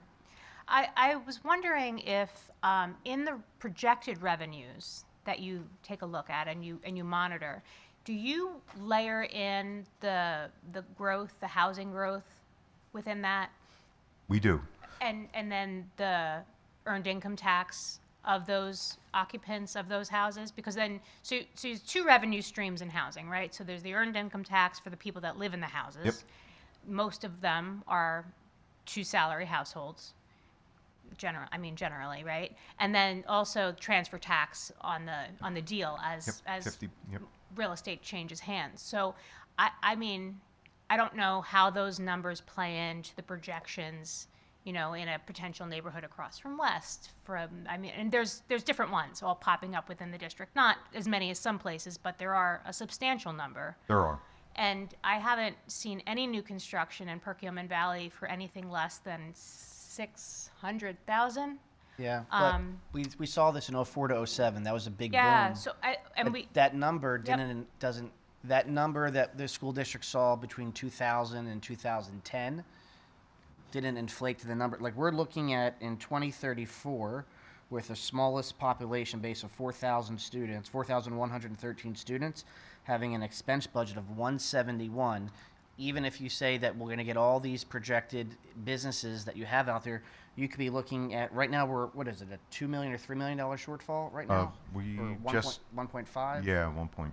You're looking at a $4 million shortfall starting in 2031 Right. each year with that additional revenue. And I base that just on the big boom of 04 to 07. So I guess my only devil's advocate would say that I don't think that any projected revenue streams, especially in the housing market, can in any way be compared to 0407, because I think the entire market is it's like apples, and pineapples. That's where we had so many homes move into the district. No, like I got that. Over I got 400. that. No, I understand that. But then in 08, there was a revenue loss. So I think that it's not the same amount of growth. It's not the same volume of growth, but it's almost like quality versus quantity, in my view, only because of the fact that the houses that are being built and being sold, in order to afford those houses, everything is just, I guess my perspective of the market with regards to, we had this conversation over COVID, Mr. Weaver can attest to the sky is falling mentality, that we were going to lose all of this money and we were going to go broke. And I just don't think that that's, like what you would think would maybe happen it keeps not coming true. Well, I mean, even a couple of years ago, coming out of the pandemic, we were going to have a hard landing. That's Right. what everybody said. Right. And instead, it just continued to be smoothed. And then the EIT, because of the community that we have, continued to work. And they left the city and they continued to work here. What if we didn't have ESSER funds? ESSER funds went towards something other than, Only one-time purchases. kind of one-time purchases. So, But I'm saying if we didn't have ESSER funds and we didn't have work from home, we would have had that sync. We would have had that. I guess maybe the claim would have been then, do we purchase the things that we purchase with ESSER funds with other items, other revenue streams such as increase in real estate taxes? My guess would be no, Yeah. or we would have worked it in a different way. Certainly, we fell on the side of positiveness with the transportation contract, which helped us build a little bit more fund balance. Those are some things that a lot of school districts didn't get the opportunity to do. Mostly here in Philadelphia, suburban Philadelphia, we were lucky. we had the opportunity to do what we did. We had ironclad contracts. We had sophisticated legal to help us avoid getting into litigation over the extenuation of the contract for no services whatsoever. So we were lucky in that regard. But the other thing that you need to take into consideration, Mr. Saylor, is probably real estate tax increases. So, for instance, as the shortfall grows, we all know that the difference we make, you either cut expenditures, we show increased revenues. One of those increased revenues is the ultimate tax increase per year. And once that gets into the system itself, those we're adding value to our mill. The value of that continues on. So that is a large offset, because if you just do the 5-year without, every year is a 2% tax increase as a base. Just like we do with our 5-year, yes, there's always that gap. But if you say for 1 year we're going to hold 0, that 0 and what that figure would have been never gets the ability to get back into the system itself. Oh yeah, I thought that through, and I was putting my numbers together for the meeting.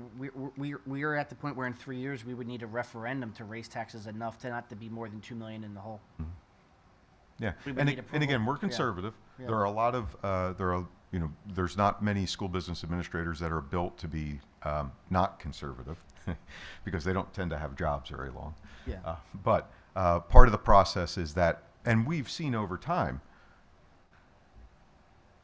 the Bucksmont, for instance, we went out with a 6% because that's what they said our first look would be. Now they're coming in and say, well, it'll be closer to a 0, but we haven't figured out the use of Ozempic yet, so it could be 2.5%. So, okay, now I'm coming to the school board and I'm at a $138 million budget, and I now have to guess how to present that, because if I go to a 0 and they come back and say, whoops, you know what, your trend just changed over the last 2 months and now we've got to go to a 2%, plus we're going to include Ozempic, now we got to go back to a 4%, that's not good either. So we balance those types of items all the time. The other thing is remember that our debt is structured, that it's level. We are at a tight 11-year window. So by 2034, Debt comes, yeah. the debt becomes 0. However, we all know that we've got to protect our assets. We all know that we've got to invest in our infrastructure over time. So those are the areas that we would look towards maybe gaining some possible strength moving forward in value. One of the things we could do as a board is start to think of a process of we can't increase expenditures any more than that gradual increase of revenue to keep the same debt line ratio. So if revenue only increases 1.2%, we can't have an expenditure increase of 3%. And again, as I'm presenting, you'll notice that the state revenues, there's no adjustment except for the PSERs and the FICA. Yeah. Because those are the things that we can, while we don't control the rates, we certainly control the figures that come out of that variable. But the basic instructional subsidy now sits at $8.4 million. That hasn't changed because we don't know what the governor's going to propose, and ultimately we don't know what Harrisburg is going to approve. And that's a pretty big item. So that sits there at a 0. The special education sits at a 0. The transportation sits at a 0. So by next month at this time, we could have a really good understanding that the governor presented a budget, and maybe they'll go up 4 or 5%. That could be $750,000, $800,000 that helps go into that conversation. Now where are we standing now that we took out that $800,000 in the shortfall because we added that as a revenue stream? But as of tonight, in the presentation tonight, it's not there.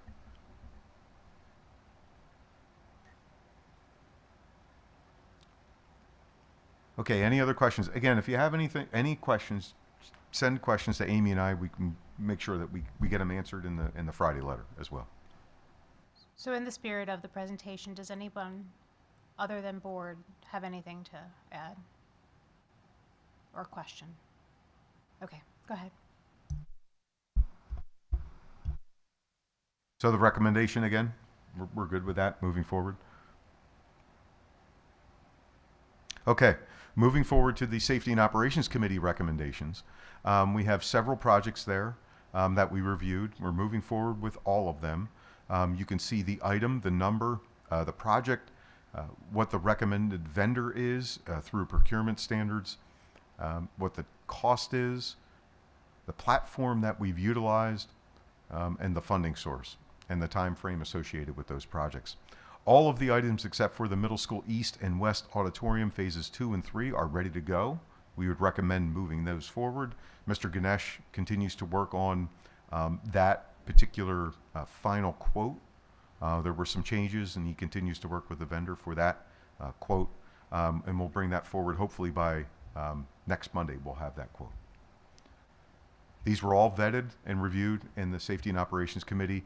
Just as a note, we do have a couple of items that we have offsetting grants that we applied for to help lower the costs to the school district. Any questions on any of those? Okay, great. Thank you. So that would be the recommendation to move forward. And again, we're holding that one for the auditoriums. All right, so athletic trainer bids. We went through an extensive RFP process, pushed a lot of RFPs out to vendors, and then advertised as required by law. We received one RFP response. That should give you a little bit of a flavor for what the current status is for athletic trainers being outsourced. Gathered with Mr. Felty, Dr. Russell, the team, Amy, reviewed the possibility, Mr. Moran as well. We did some research into ATI. There's nothing really wrong with ATI. However, getting to the point in time that we think we need to move forward with an adjustment.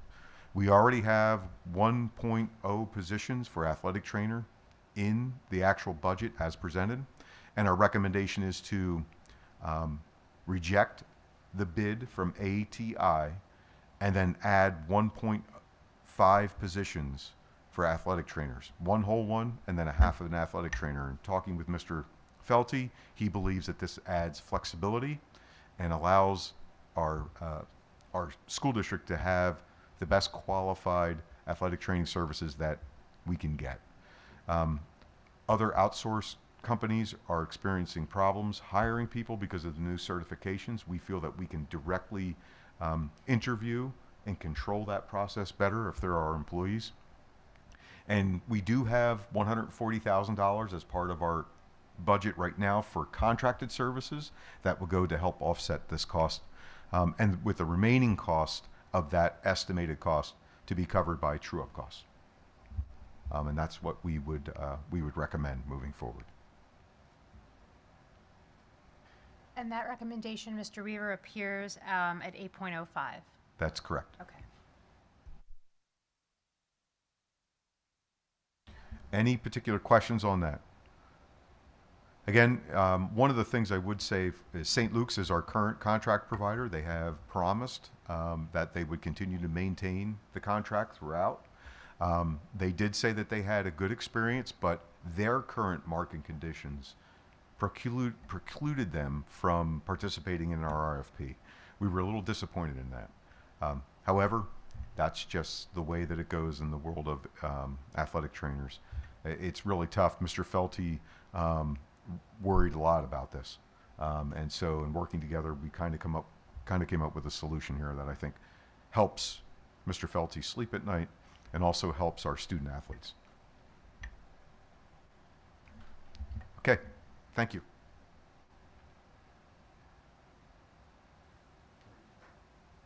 All right, Mr. Weaver, thank you for your report. Next item is item 5.02, approval of the Evergreen Elementary Playground. This is a request to approve Lions Recreation to remove and install new playground equipment at Evergreen Elementary at a cost not to exceed $185,000. Is there any discussion or questions on this item? Seeing none, we can move that to consent. Item 5.03, approval of fire panel replacements. This is a request to approve CM3 to replace and upgrade the fire alarm panel systems at 5 schools at a cost not to exceed $1,437,000. Are there any questions or comments on this agenda item? Seeing none, we'll move to consent. Item 5.04 is a placeholder. Item 5.05, approval of security camera proposal. This is a request to approve PSX to provide additional cameras and upgrades throughout the district at a cost of $191,000. Is there any questions or comments on this agenda item? Seeing none, we can move to consent. Item 5.06, approval of Middle School East TV studio upgrade. This is a request to approve ZNH Inc. to install the TV studio at Middle School East at a cost not to exceed $26,868. Are there any questions or comments on this agenda item? Seeing none, we can move to consent. Item 5.07, approval of Middle School East door replacements. This is a request to approve James Doorcheck Inc. to replace 2 sets of doors at Middle School East at a cost not to exceed $72,049. Are any questions or comments on this agenda item? Seeing none, we can move to consent. Item 5.09, approval of management trustee of Bucks and Montgomery County Schools Healthcare Consortium. This is a request to approve Mr. Ryan Moran as a management trustee of the Bucks and Montgomery Schools Healthcare Consortium beginning July 1st, 2025 through June 30th, 2027. Are there any questions or comments on this agenda item?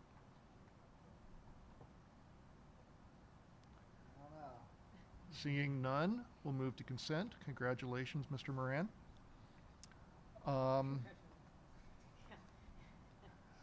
Item 5.10, the approval of 24-25 bus drivers and aides is on consent. Item 5.11, approval of 24-25 special education contracts and costs of services. This is a request to approve special education contracts and costs of services for the 2024-25 school years to meet requirements of students' IEPs through out-of-district placements and special services. Are any questions or comments on this agenda item? Seeing none, move to consent. Item 5.12 is a placeholder. Item 5.13 is a request to approve rejecting RFP responses for athletic trainer services, as described by Mr. Weaver in his report. Are any questions or comments on this agenda item? Seeing none, we can move that to consent. And then 5.14 is the grants and donations report. There is no grants and donation report for February, and that ends section 5.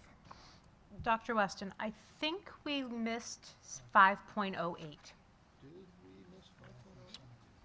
Oh. That was the grease trap, and as long as no one has an issue, we could probably just move that on to consent. Yes, the approval of the high school grease trap Anyone? replacement Anyone? at a cost of $19,744. Let's do it. Questions or comments? I do apologize for that oversight. It's all right. I miss the consent agenda every single month, so no worries. All right, and that ends the That ends section 5. section 5 finance. Mr. Saylor, payment of bills. No bills shall be paid today. We will pay them next week. Fabulous. Everybody loves to hear that. No payroll cut, right, Mr. Moran? Correct. Next week. Okay. Yeah, right. All righty. Dr. Campley. Okay, 7.01 through 7.05 are all on consent. 7.06 is a motion to approve the memorandum of understanding as presented. If there are no questions, it will be moved to consent as well. And no questions, consent. That means my section is over. Thank you, Dr. Campley. Easy peasy. Dr. Sadler, support personnel. 8.01 through 8.03 are all on consent. 8.04 is a motion to approve a memorandum of understanding as presented. Do we have any questions about it in reference to that? If not, we can move that to consent. And 8.05 is a motion to create the athletic trainer positions. Do we have any questions in reference to that? If not, we'll move that to consent. And I believe that's my section. Wait, can I just ask a question? I apologize. It's still on consent, but 8.05 has a date signature of the 28th of February. Should that be January?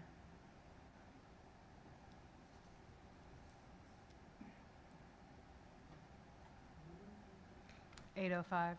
Yeah. Mrs. Jaworski?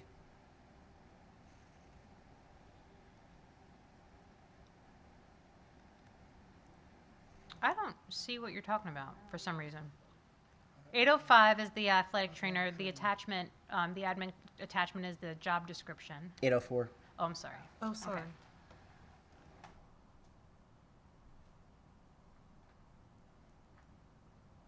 The document says was signed on February 28th. 2025. Yeah, that's the Is that to take effect? that's the future. Oh, because she's. We can just have that fixed. Yeah, it's It gotta should be January. Just have that corrected by Ms. Jaworski. Oh, because my date is February, so she probably just, okay, gotcha. Yeah. No problem. Sorry. Thank No, you. good catch. All right, Mr. Fountain, governance, section 9. There are 10 policies up for first reading. Are there questions on any of them? Other than that, we're gone. I like how the end, like, really, I feel like we built momentum at the end there. Okay, closing items. 10.01, comments from the audience. The board again affords the community in attendance an opportunity to speak for 3 minutes. If you want to speak, state your name and municipality, and I open the floor. Okay, seeing none. 10.02, comments from board members. Just a question. Taylor, Mr. Ganesh, comments is not a question. I can make it a comment. Okay, go ahead. Don't ask it a question mark. Sure.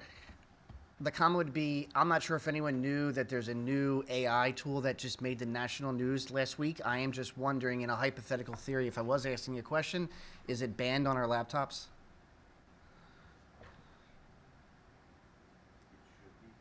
It should be. Thank you. See, I need a lawyer to help me with that. I'm saying, as a comment, it should be banned on our laptops. Would anyone like to discuss?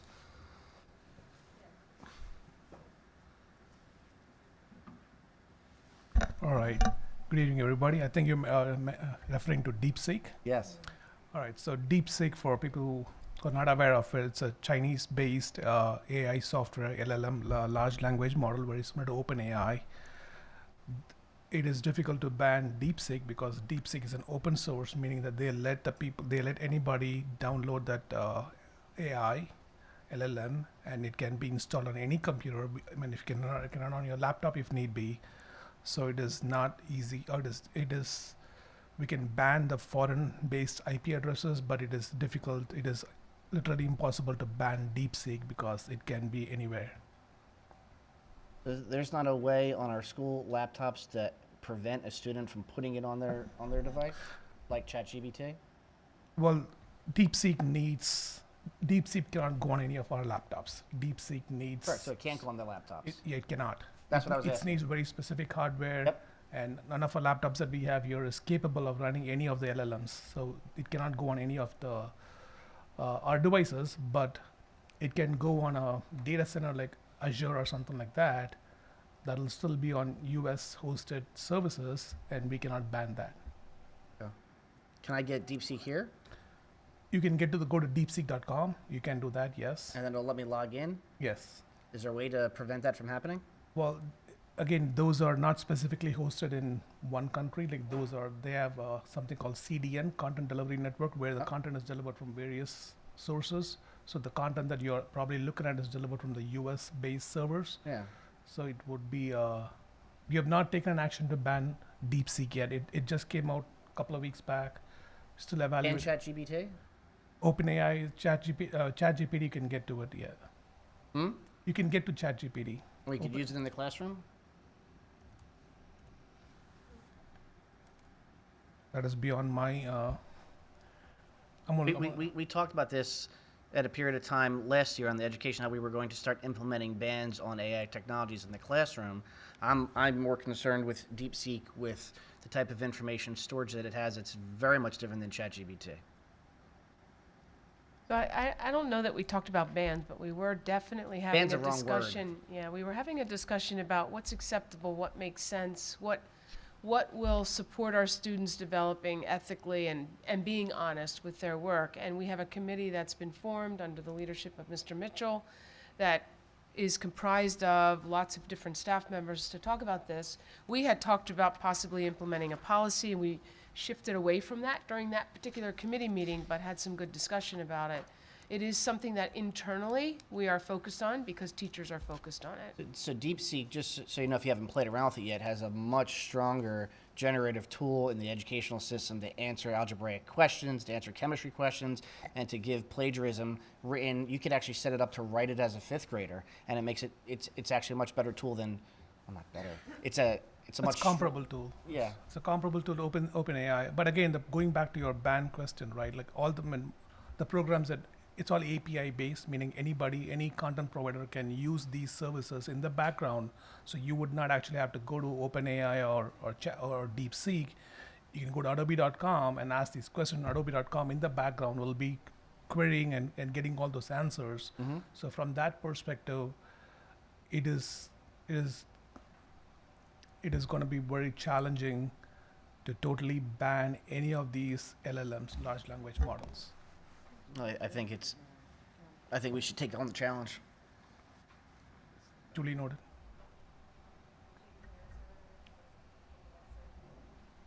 I'm sure they know all about it. I was fascinated by it when it came out. I spent a couple hours playing in it. Yeah, it's fascinating. And the amount of money that costs them to do this is just mind-blowing. Yeah. Compared to what OpenAI did. Yeah. Thank you. Thank you for that non-question. Not a question. Anyone else? You sure? Oh, no. It's going to be cold. Dr. Weston, good? Nothing. Mr. Fountain? This side of the table? No, I'm not going to do that to you. I appreciate that. Wonderful. 9:10. And with that, I will move to notice of video disclaimer